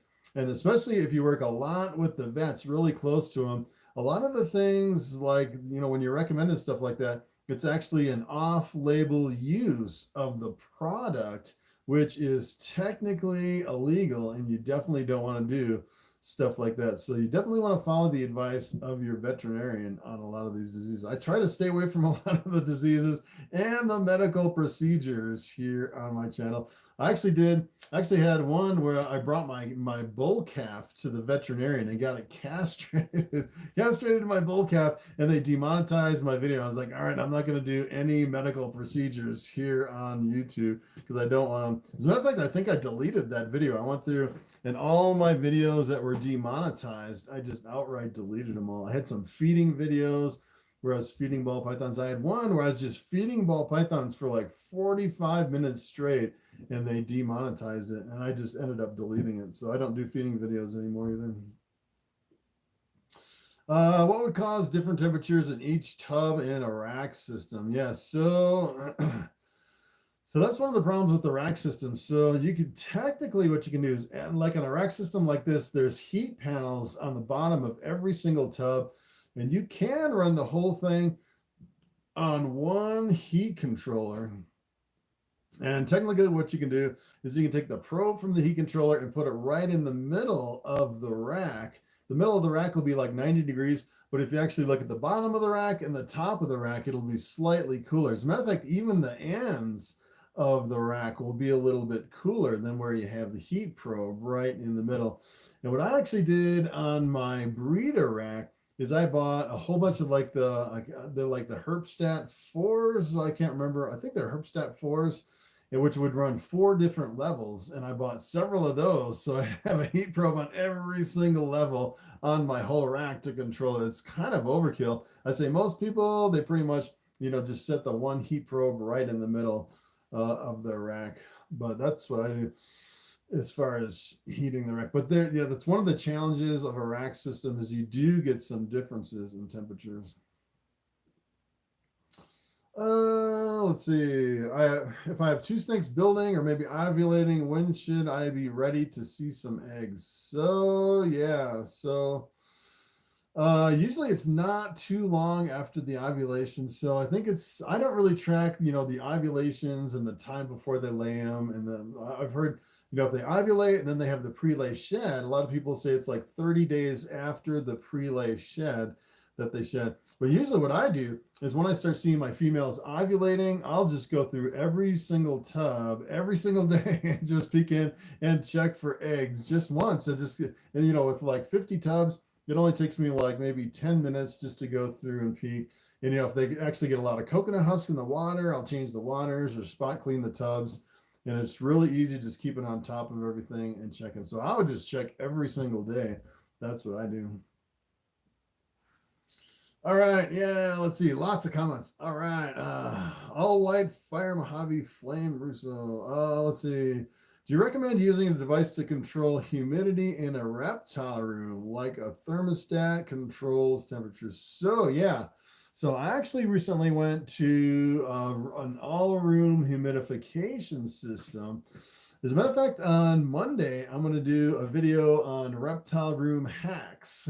I'll actually show you my whole humidification setup I have here in my reptile room. What I actually did is I bought, it's like a portable swamp cooler. It cost me like $300. It's pretty big. But I actually hooked that swamp cooler up to a humidity controller, and I can precisely dial in the humidity here in my reptile room. And I started out I think I set it at like 68% humidity or something like that. And I had my whole house was just like, it was running off my windows and everything. My whole house was so humid. So I turned it down to 50% humidity.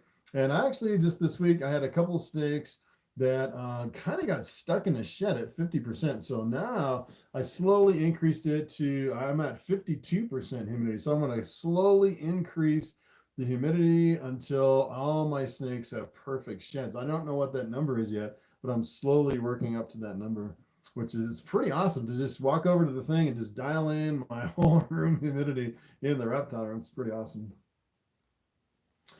All right, let's see. Most powerful couple to produce an all-white snake plus other cool morphs. Most powerful all white snake? Probably, I'd say probably the super bamboo. You can actually, well, this isn't Bobby. this is bubble around my neck. But if you actually took Bobby, bred it to a female, you could produce the all white super bamboo, which is pretty much one of the most expensive all white snakes. And if you bred it to something, you get all bamboos. Or you could do like a combination of like a bamboo with another gene in the blue-eyed leucistic, and then you breed it to something else, you get half bamboos and half of another gene. So pretty much anything in the blue-eyed leucistic.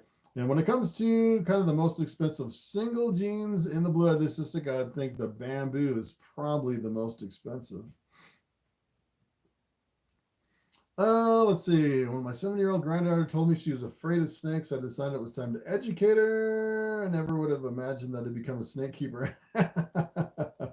Yeah, snakes can be addictive. Let me tell you, you could be a snake keeper at any age. They're pretty low maintenance, and you get the right snake, and it's really super friendly. All right, let's see. Have you noticed graying under the jaws of pieds as they age? That's a good question. Let me get my pied female out.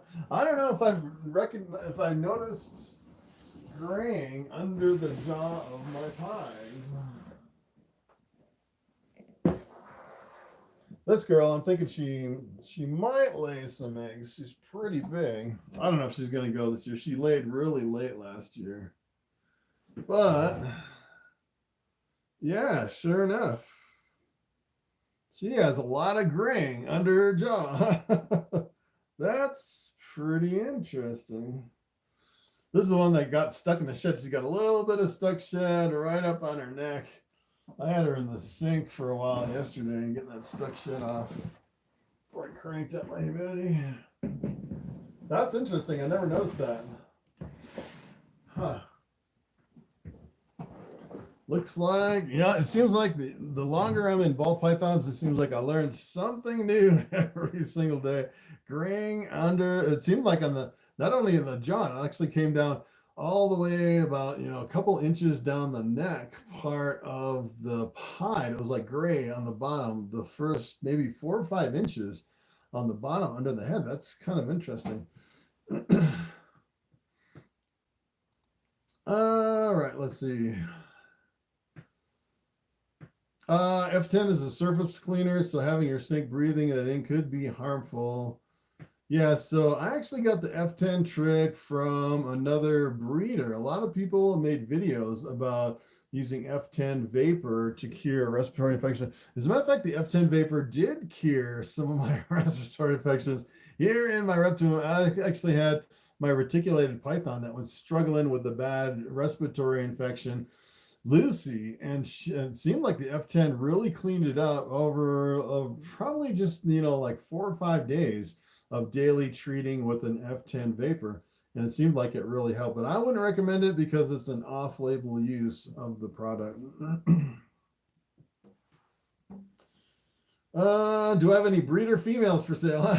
No, I'm pretty much breeding everything. I'm using, even my normals now, I'm pairing up with pretty much my bamboo lesser is breeding all my normals now. So even my normals can be really productive. I don't have any for sale right now.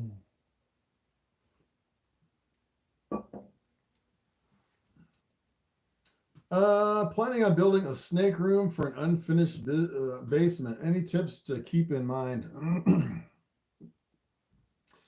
Yeah, so as far as I have my snake room in my unfinished basement, and probably what I would do is I put it in the most middle of the house as possible, because keep in mind, you're actually heating your reptile room to 80 degrees. So anything that kind of leaks out of the room, you don't really want it on an outside wall if possible, leaking towards, like a cold wall. Like on this room, I actually have a window that goes right to the outside. And I actually took a really big piece of insulation. I think it was like 5-inch foam insulation. And I put it over that window and completely blocked it off. And then I actually covered it with a blanket and everything so you can't see it. What I'd actually do is try to insulate your room as much as possible to keep the heat bill down as much as you can. As a matter of fact, I think for a while I actually had my rodents in my snake room, and it seemed like it helped with the heating. Like the heating bill was a little bit lower with the rodents in my room, and I think it was better to keep the rodents at a warmer temperature here in the reptile room, like right around 80 degrees. It seemed like I had better luck with my rodents, so I thought that was kind of interesting. Although for my YouTube videos, I do my YouTube videos here in my reptile room, and then with the rodents in the background, you always hear the squeaking in the background. That's why I moved them out of here. All right, so let's see. I bred a pastel banana male to a pastel Enchi female. She laid 6 and all came out looking like normals. What? Pastel banana male to a pastel Enchi female? What? Yeah, so that is crazy. I'd never heard that before. So you have pastel banana, pastel Enchi. So you have 4 genes, and out of 6 eggs, all came out looking normals. You better go play the lottery on that one. That's unbelievable. I've actually seen someone where they took a bamboo and they bred it to something else, and all the offspring came out bamboo. And I actually had a clutch last year where I took a bamboo and I bred it to something, had a 10-egg clutch, and out of 10 eggs, I only had 1 bamboo out of 10 eggs, and everybody was waiting for bamboos. It was absolutely insane. So if you actually look at the odds, when you breed like a bamboo to something else, the odds are 50%, but that's only 50% if you breed like 1,000,000 snakes and take the average of all of those snakes. So the smaller your sample size, the more things can get really crazy. Sometimes you can really hit the odds, and sometimes you can really miss them. And it seems like I hit all really good odds one year and all really bad odds the next year, and all my snakes in my whole reptile room. I don't know what it is, but it's pretty crazy. All right, yeah, so I'm like way behind on these questions. All right, let's see. What is your most bitey snake? So I don't really have any bitey snakes right now. I had a couple of them. As a matter of fact, I had one that was, my last one was named Chomper, and that thing would bite everything. And someone actually left a comment under one of my videos and said, "Hey, I want to buy Chomper." I said, "All right, you can buy Chomper." Chomper was, as a matter of fact, Chomper was the one that was that produced Lucky, that one that was the spider pied, which was kind of crazy. So I actually sold him. The only one that I have now, I guess maybe my 2 reticulated pythons are probably the most unpredictable, and they're both in kind of feeding modes right now. So if I actually try to feed them, they just go ballistic and bite everything. But I would say as far as like being like a mean snake, they're not really mean. They're just really aggressive feeders. And if I can snap them out of it, usually, well, I'd say Lucy is never really tried to bite me. Sonny, if Sonny gets in a really bad mood, he'll like just snap at me. And he's like a 45-pound snake. So that's probably the most bitey one here in my collection. Can you make a nuclear with lesser, or do you have to have butter? Technically, you need butter for a nuclear. Yeah, so it's kind of interesting. A lot of people think butter and lesser are the same, but when it comes to common names, you make a nuclear with butter, which is kind of crazy. Can you set up a gecko in the same setup as a ball python? Good question. Would a ball python eat a gecko? Maybe depends on what type of gecko. I would say probably your gecko wouldn't be safe with the ball python. I probably wouldn't do it. Let's see. How long after snakes begin to lock do you normally see ovulation? So when I start pairing my snakes in mid-October, most of them I'll actually see a lock between the males and females. As a matter of fact, I'll actually see in some of my snakes, I'll see lock month after month after month, and then 6 months later, I won't get any eggs from those, even though they keep locking and locking. But I usually see pretty much all my snakes will lock right away in mid-October, and I won't get any eggs at least until mid-March, and sometimes all the way until mid-May, which is kind of crazy. So how long after they lock before you see ovulation?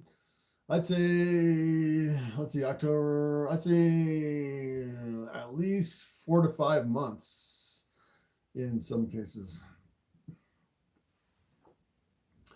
All right, tips on finding great deals on adults on Morph Market. Yeah, so I just keep going over to Morph Market. You can actually go into the sort, look at the females and sort by the oldest females that are for sale. And you just have to keep checking like every day over on Morph Market to see if you can see something that pops up. Sometimes a lot of them, sometimes they'll actually pop up and they'll just sit there for a while, especially the older females. Sometimes they don't get a lot of attention over there. Like a single gene, like just like an inchy female that's ready to breed or something like that. Sometimes you can get some good deals on those. And sometimes if you find, like a multiple gene female that's ready to breed, sometimes the prices can be astronomical. As a matter of fact, I can almost guarantee you can go over to Morph Market right now and find some females that are big and ready to breed with multiple genes. But usually the prices are just outrageous for those snakes.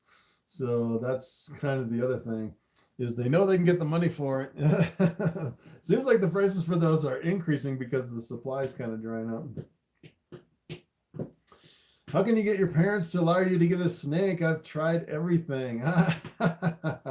Maybe you can bring them to a reptile show and then have them hold a snake. That might be the way to go.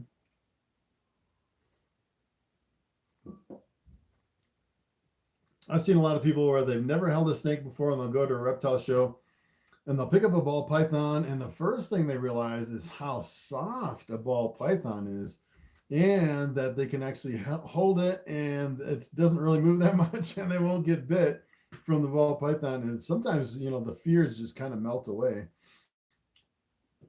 by holding a snake. What is the key to financial success in snake breeding? Good question.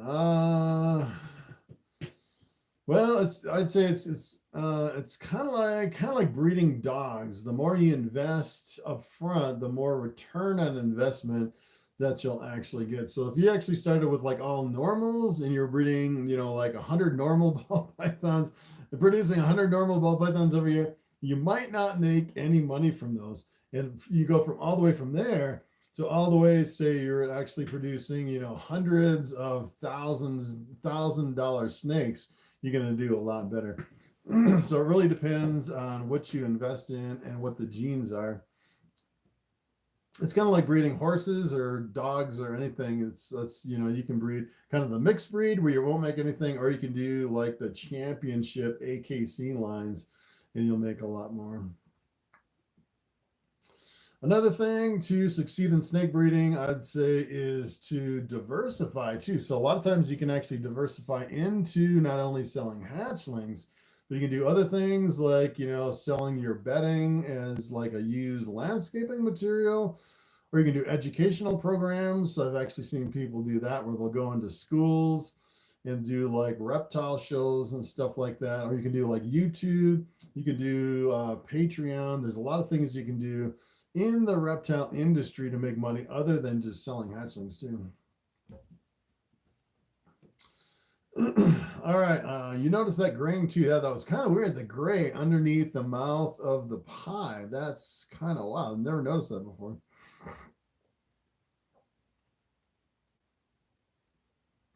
All right, will a banana Mojave het pied have het pied marks on its belly or just on normal? So I've found pretty much on your bananas and coral glows. I haven't seen any het pieds on any bananas or coral glows. So as a matter of fact, I actually have a coral glow, 100% het pied. You can't see marks on it. And I've bred that snake and produced probably, I'd say maybe 30 coral glows over the last few years. And I haven't been able to pick out the het pied markers on any of my coral glows.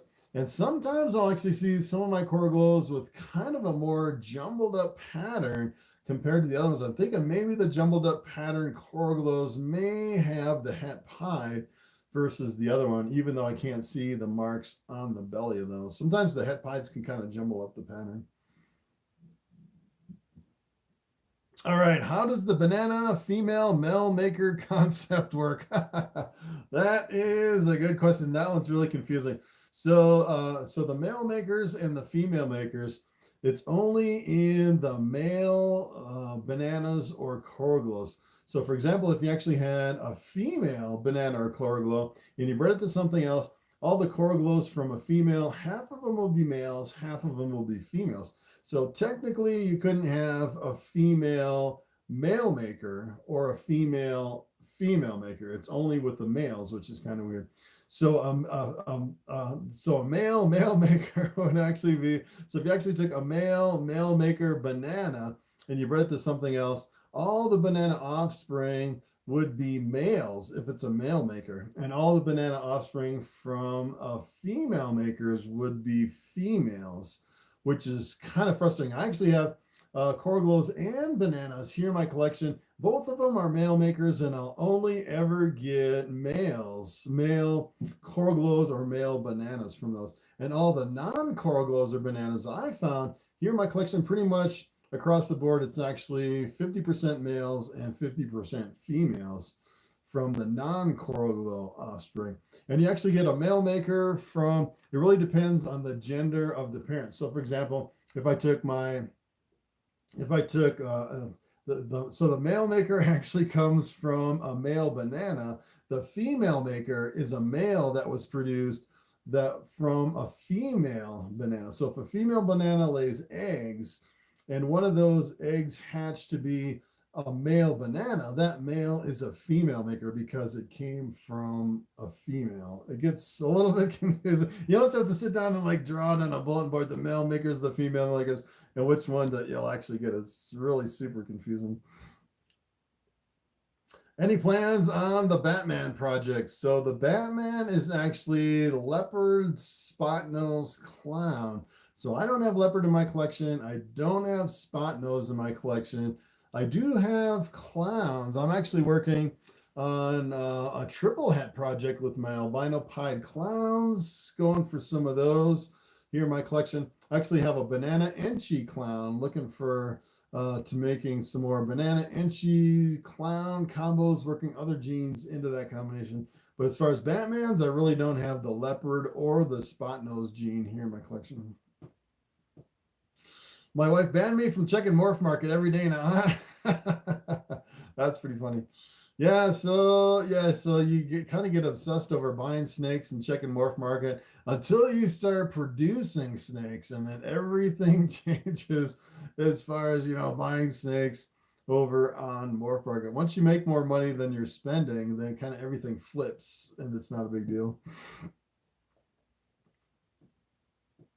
What's the most unique snake you have bred? So I would say probably it was actually really unique when I produced it, but probably the most unique snake that I actually made was my Lemon Blast scaleless head females, which is the pastel pinstripe scaleless head. And when I produced those, they were extremely rare, and they were selling for like $6,000 a piece. Of course, now the prices have come way down, and they're not really worth as much as they were before, but they used to be really unique and interesting.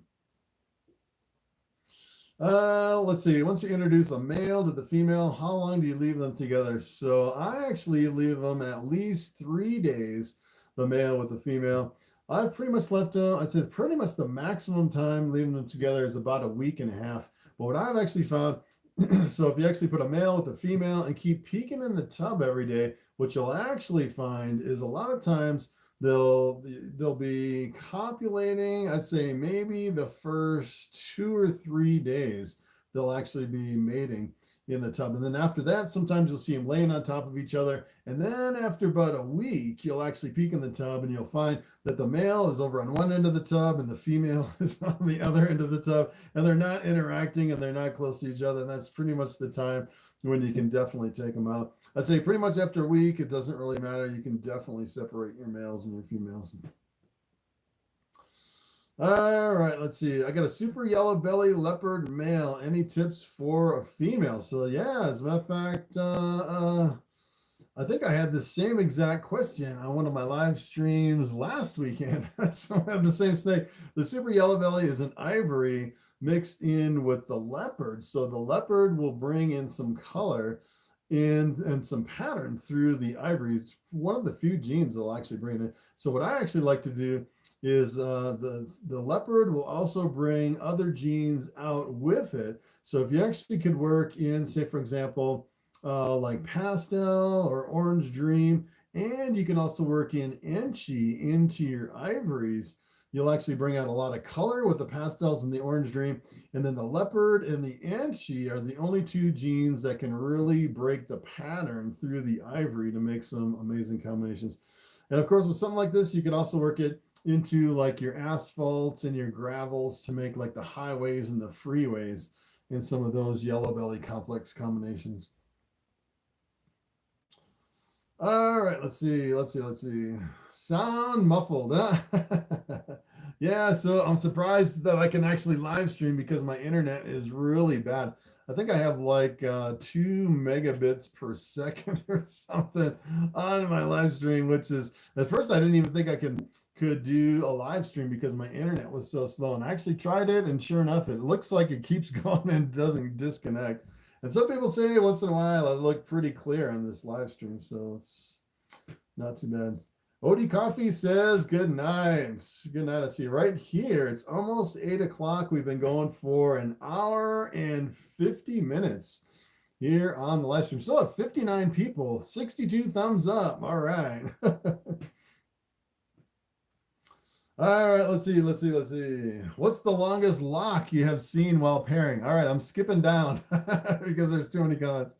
All right, so it's kind of interesting. The longest locks that I've ever seen here in my collection are from Bobby. Bobby was a breeder like crazy. I don't know what was going on with Bobby, but I'd actually pair up my snakes and I'd wait like 3 or 4 days and I'd be moving all my males to the next females. And I get to Bobby's tub, and Bobby would lock up and stay locked for days at a time. It was unbelievable that Bobby would just stay locked for so long. I think he would lock for like 2 or 3 days at a time. And most snakes, I'd say, most of the times you don't see a lock. And sometimes you'll see a lock for maybe an hour, maybe half a day at the most. But with Bobby, he would lock for days, which is crazy. Let's see, the worst bite. The worst bite that I ever had was from, I actually had a really big spider pied Ball Python that had a really bad head wobble. And I actually was feeding him a big rat.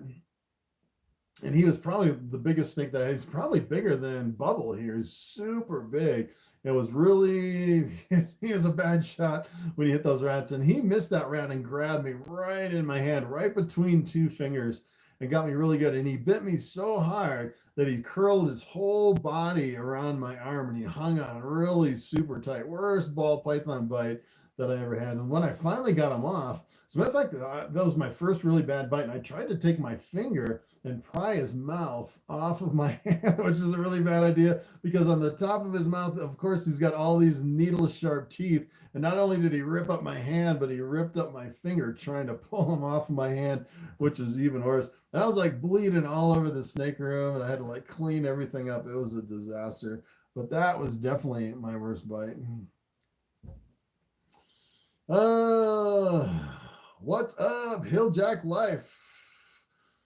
Bobby, oh no, Bobby, nice looking pinstripe. Yeah, this is Bubble. I might switch back to Bobby for the end here and go just a little bit longer. All right, we're gonna go back to Bobby. I need to get up and stretch a little bit. And we'll put Bubble back. Oh, so mellow. And we'll get Bobby. All right, Bobby. Look at how big Bobby is. He's big. It's funny. I just fed him a couple rodents a few days ago. It seems like when I feed him a couple rodents, he just gets bloated. He's just like digesting those rodents still, and he's just getting really bloated and big. He is a big snake. Bobby is a chunker, yes. Last time I weighed him, he was like 2,800 grams. It was crazy. Let's see. I told you last week my first 5 snakes would arrive last week. Got 6 now. Purchase number 7. Yeah, William Chapman. Yeah, so yeah, you can. I think I got like my first 20 snakes in about 6 months, which is kind of crazy. Yeah, 2,800, about the size of your biggest female. Yeah, so if he was a female, I would definitely be breeding him. He's a man. That's the other thing, is if you actually get kind of like a mascot for your YouTube channel, it's a female, you probably wouldn't have it around your neck. You'd have it in the tub getting ready to lay some eggs. So it's a good thing he's a male. Otherwise, he wouldn't be on my shoulder. Let's see. What is your favorite genetic combinations? Whew. That is a good question. I'd say that's good. I like a lot of I would say I like a lot of leopard stuff. I like a lot of banana anchi stuff. I like leopard spot nose is a pretty awesome combination. I like the combination of, I know a lot of people kind of shy away from spiders. I like the pastel spider calico combinations, like a really bright, especially if you work in Orange Dream or something like that, you can make some pretty awesome combos. Probably my favorite bamboo would be like the bamboo lemon blast that look really like a silvery metallic color of a bamboo. The bamboo, the pastel, and the pinstripe. Those are some of my favorite combinations. I have 4 females right now above 1,500. Awesome. I think I'm breeding 23 females this year, which is kind of crazy. I think I have another like 6. So next year I might be up to breeding like 30 females, which is really crazy. I don't know if I want to expand really that much. That's a lot of snakes, especially when you get a lot of hatchlings. It can be a lot to take care of. I've seen people expand really fast, and you get to the point where you're spending all your days just cleaning snake tubs nonstop around the clock, cleaning and feeding and hatching and selling. Yeah, it can be a lot of work once you get big. Let's see. Is a 40-gallon exoterratranium okay for a full-grown ball python? So 40 gallons. I'll have to think about 40 gallons. So one thing, well, the other thing you have to keep in mind too is like a 40 gallon, if you actually have a glass aquarium, you have to think about what size hide that you can put in a glass aquarium. So I don't know, it really depends on the size of the hide. So that's what I was actually looking at on some of these gray tubs in my rack, because the whole tub acts like an enclosure. Versus if you had the same size 40 gallon, then you'd have to put a hide in there, which really reduces the amount of living space for a ball python that they like to hang out in. They pretty much like to hang out in the dark most of the time. So I'd say, I don't know, personally, I would prefer like the gray tubs.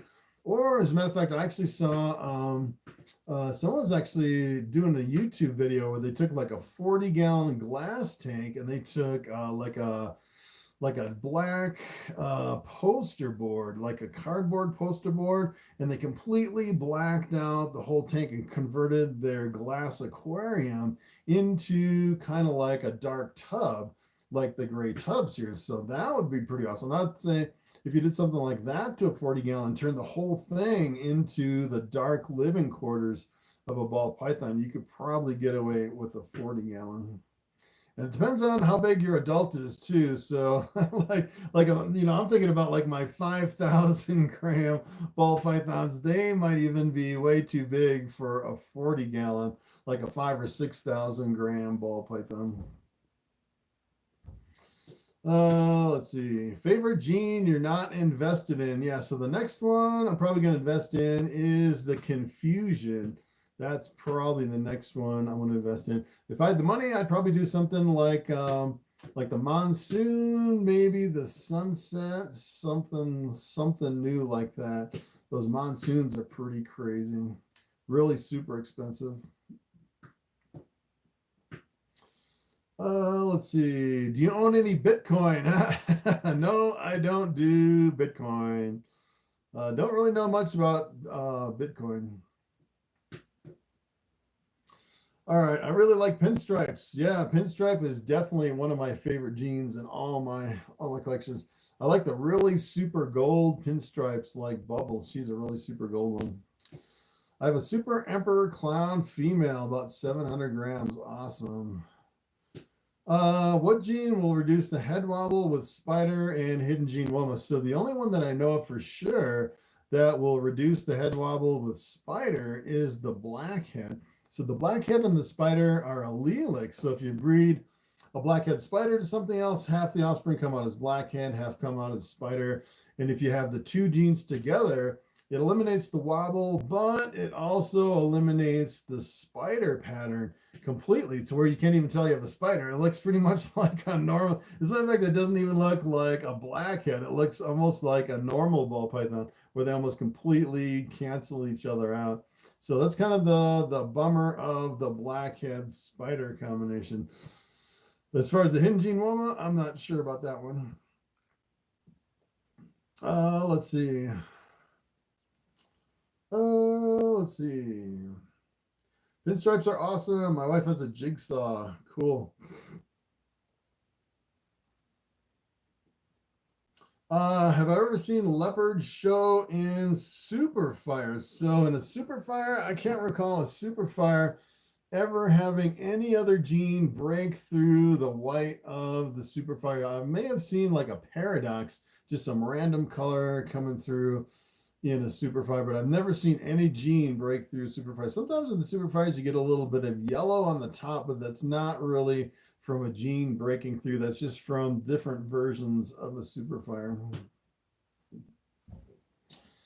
All right, let's see. Have you ever noticed that on animals with the wobble, the pupils are actually further back from the center? I have not noticed that. That's kind of interesting. Huh. What's up, Redneck Trailer Trash? Thanks for dropping in and saying what's up. All right, this is my first year breeding. Will the female eat the male? I worry because my male is so much smaller and I love him so yeah, so it's kind of interesting. I actually had this question under one of my videos. Someone was putting their snakes together. They're worried about a big snake eating a small snake. And with ball pythons, in my experience, I've never seen this. As a matter of fact, the kind of the biggest difference I've ever done here in my collection is I bought a really expensive scaleless head male, and it was like, it was about 450 grams. And I paired up that snake with my 5,000 gram female. It was like putting a worm on another snake. It was so incredibly small. And I didn't have any problems with one snake eating another. As a matter of fact, I haven't heard of any ball pythons where a ball python will eat another snake.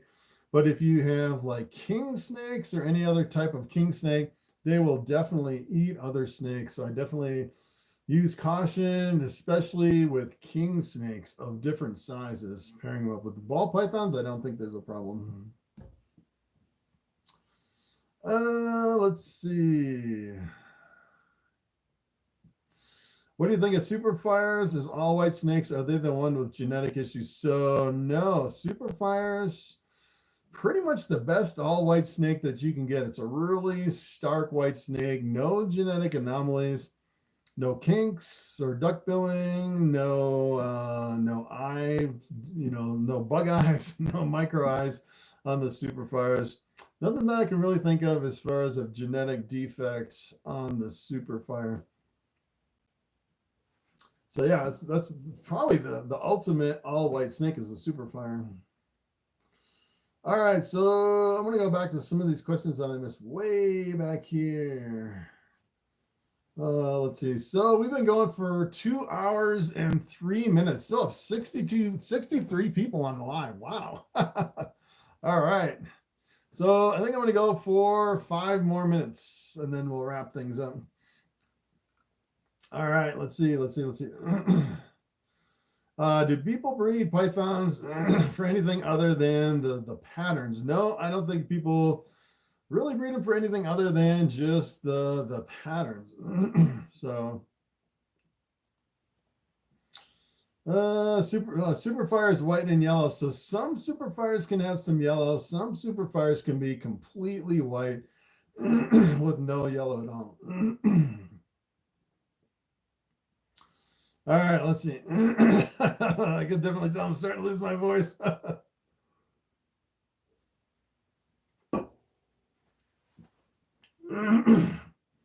right. How would you explain snake feces and clean it up? I did clean my snake poop today and he wiped over his water dish. Yeah. So snakes kind of have the dark manure and then they have the light manure, and the light kind of the white stuff can get really stain a lot of things as far as that goes. Go 12 hours. Yeah, I'm pretty much my voice is pretty much done after 2 hours. I don't know how far much further I can go. It seems like I can't go as far after I did those 12-hour live streams. My voice will never be the same. What would you put to a pastel bamboo? Good question. I would probably breed it to like a normal, make some more bamboos. Pastel, I would probably go with another pastel, make some super pastel combinations, one of my favorites. Have you ever owned any other reptiles? I do have some crested geckos. As a matter of fact, I just looked up in my crested gecko and I have a little baby, which is pretty awesome. Sometimes they can kind of get lost in the enclosure.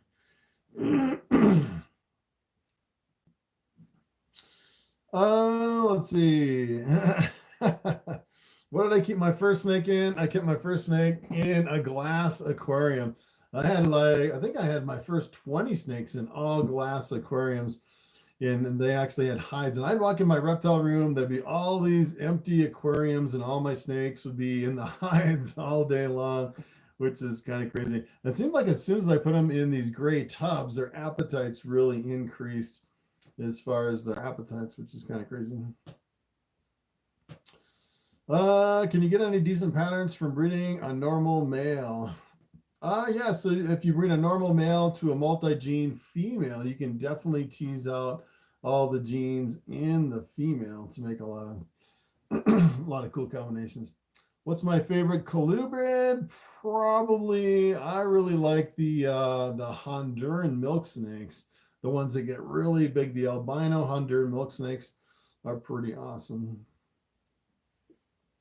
My animal house. Hi, what's going on? I was just about to end the live stream. Better late than never. What is going on? All right, so I'll go 2 more minutes. 3 more minutes. We're already at 2 hours and 7 minutes, and I'm starting to lose my voice. I want to do another live stream tomorrow, same time. Maybe go 2 or 3 hours tomorrow too. And I still have to do my video for Monday. I'll probably work on that tomorrow morning. So yeah, so getting ready to pretty much wrap it up here. Let's see. Ultimate white snake is the Super Russo blue-eyed leucistic white diamond. So yeah, so the Super Russo, I have noticed on some of those, the eyes can be slightly bugged out a little bit on some of the Super Russos with 2 copies of the Russo gene. But I've actually noticed in the Super Russos, it seems like they have the brightest blue eyes of all the blue-eyed leucistics. Some of those are absolutely stunning eyes. They almost don't even look real on some of those Super Russos, which is kind of crazy.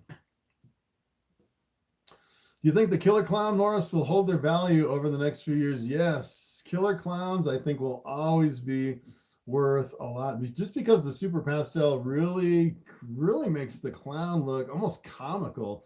It's a really interesting look that I think just the unique look of the killer clowns will really hold its value over the years.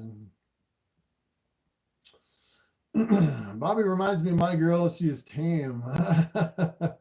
Yeah, Bobby is pretty tame. Bobby's been around my neck every day for anywhere from 1 to 2 hours every day for the last 3 years. We've been doing videos every day for 3 years, which is kind of crazy. He's super tame. He's like, I can't believe how tame he is. What makes the killer, Gene? The killer is super pastel. I learned a lot from your videos. Just wanted to say thank you. My husbandry went up a lot. Bobby looks beautiful. Thank you. Meets and beats. Just got back from road trip. We went to Gettysburg Reptile Show and checked out museums, battlefield, picked up a bunch of different things. Howdy, what is going on? Yeah, so I'm hoping here, well, I'm hoping here in about 2 to 3 months, the pandemic will be over and we can start hitting some local reptile shows, which would be cool. All right, making killer clowns, killer krypton combos. Awesome. How much is one row of ARS racks? So it really depends on the rack. I think you can get I think one level of an ARS 7010 was like $100, which is kind of crazy. And then you have to actually have the wheelbase. But if you add other levels on top of that, it's only like $100 a level. And most of the times, if you buy ARS racks, one level at a time, you'll be paying more for shipping than you will for the actual racks, which is kind of crazy. I think it's like, you know, with all my racks in here, I think I figured out I had like $20,000 in racks in here. And then if you figure out shipping, I probably paid another $3,000 in shipping because I didn't buy it all at once. I just bought little bits at a time here and there, which is kind of crazy. How old is your oldest Ball Python? 2010. 2010. 11-year-old. That is my big lemon blast. Big lemon blast female. 11 years old. Bobby grew a little bit. Yeah, Bobby's getting big. All right, let's see. Thanks for all that you do. I bet it can be hard to make a video every day. Yes, it is. Well, so I actually quit my day job, and my job is pretty much to make a video every day. That's my job. I try to do my job every single day, and then it's a little bit easier with the live streams on the weekend because it's a lot less prep and trying to figure out what to talk about. It's just kind of coming on and talking until I lose my voice, and that's pretty much it. So yeah. All right. So also a question, what do you do with your snake shed? I've been making jewelry out of them. So that's an interesting question. So I started saving my snake sheds for a while, and I have this huge trash bag full of snake sheds. I was actually thinking about doing some kind of an auction for that really big garbage bag full of snake sheds, which would be kind of fun to do. What cool combination with albino? So most people with albinos, they'll go for the albino pieds, pretty much the #1 albino combination. What I actually like to do with albinos is work in some other dark genes, like, you know, especially if you make like a black pastel with the albino, makes a really high white albino, or if you do like a blackhead albino, can really reduce the amount of color, increase the amount of white. And if you work dark genes into the albino, sometimes it can actually change the yellows into more of an orange too, which is pretty awesome. What would you pair with a butter, chocolate, het, genetic stripe, het ghost? King pneumonia. All right, let's see. Butter chocolate. That's interesting. So you have a bright gene and a dark gene. So butter's in the blue-eyed leucistic. You could go for some blue-eyed leucistics. Chocolate. One of the things with the chocolate, I was actually going to do a video on this, and I really couldn't find enough examples over on Morph Market. But there's one that's called the camouflage, which is the super chocolate pinstripe, which is a pretty amazing combination. If you've actually seen the camouflage before, you can actually go over to morphmarket.com and look up some of the super chocolate pinstripe combinations. Maybe make that one. Of course, with the hats, you can make some genetic stripes. You can make some ghosts. As a matter of fact, if you actually work, do like a super chocolate ghost, that might be like a steel gray snake, which is pretty awesome, working dark genes into the ghost. What's my viewership demographics? You know what? I can actually look that up for you right now. Over here on my analytics, under audience, the last 28 days. Well, you know, kind of the interesting thing is I started putting out shorts. I've been getting a lot of views from shorts, a lot of subscribers, but most of the short views and the subscribers, I think, are coming from India, which doesn't really help my channel. I don't know if a lot of them can even understand English. I think they're just subscribing because they see my shorts, which is kind of crazy.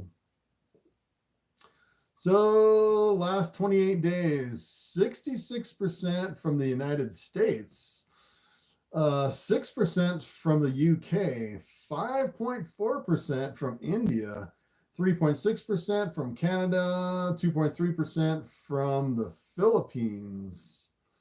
Then it's 1.5% Indonesia, South Africa, Germany, Thailand, Australia, 0.6% from Australia, Netherlands, Malaysia, Mexico, 0.5% from Mexico, Portland, Sweden, Ireland, France, Italy, Japan, 0.2% from Japan, Pakistan, Bangladesh, Brazil, Puerto Rico, Greece, Denmark, Belgium, Vietnam, and 0.1% from South Korea. It goes all the way down, United Arab Emirates, Trinidad and Tobago, Uzbekistan, all the way down to 0.1% Romania.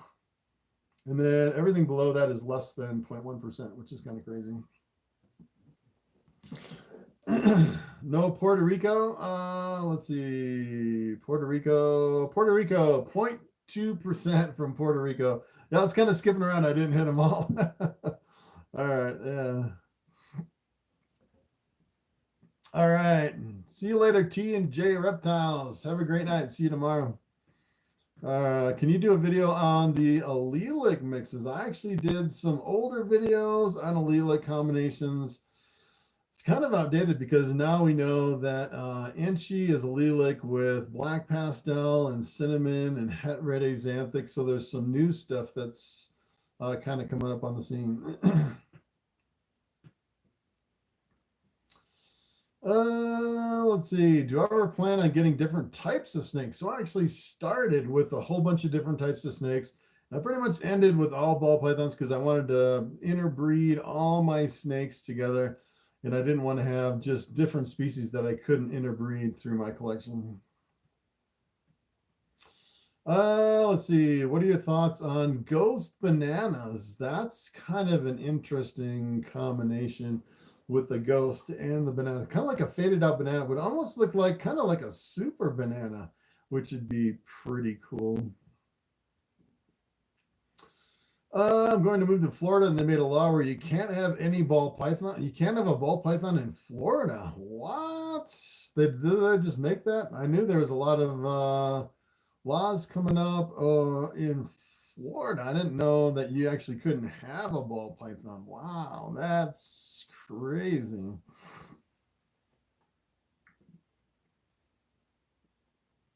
Would you ever get any Brazilian rainbow boas or blood pythons? So I've heard Brazilian rainbow boas are really sensitive to humidity. You definitely don't want them to dry out. And blood pythons can be a little aggressive if you don't really work on taming them down. And the blood pythons can be pretty big, so I probably won't get either one of those.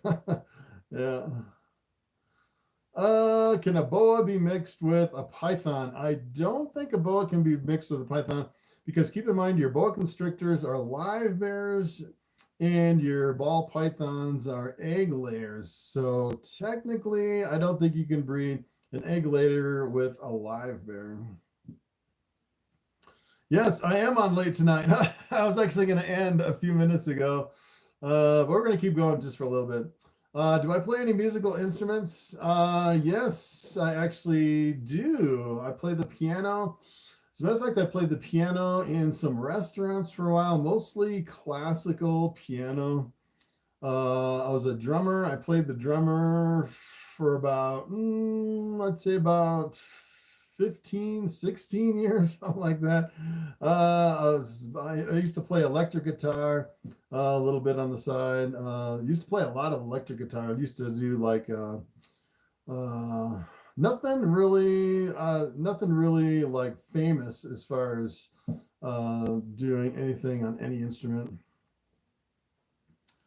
Let's see. Just made a law about no pythons or boas in Florida. That's crazy. You look like a drummer. Yeah, I played the drummer for a long time. As a matter of fact, I still have my drum set, but I haven't played in years. So I play the piano. Cool. Snakes Gaming. As a matter of fact, I thought about doing something on here. I don't know. There's so many things you can do on YouTube, but I don't really want to dilute my channel with, thinking about doing some piano stuff, but I don't know if I want to go down that road on my YouTube channel. All right. Love watching your videos and live stream. Yes. So I think I'm going to end it here, and I'm going to do another live stream tomorrow. Seems like my voice is holding up pretty good now that we went a little bit further. We'll see how it's doing tomorrow. I'm going to do another live stream tomorrow at 6 p.m.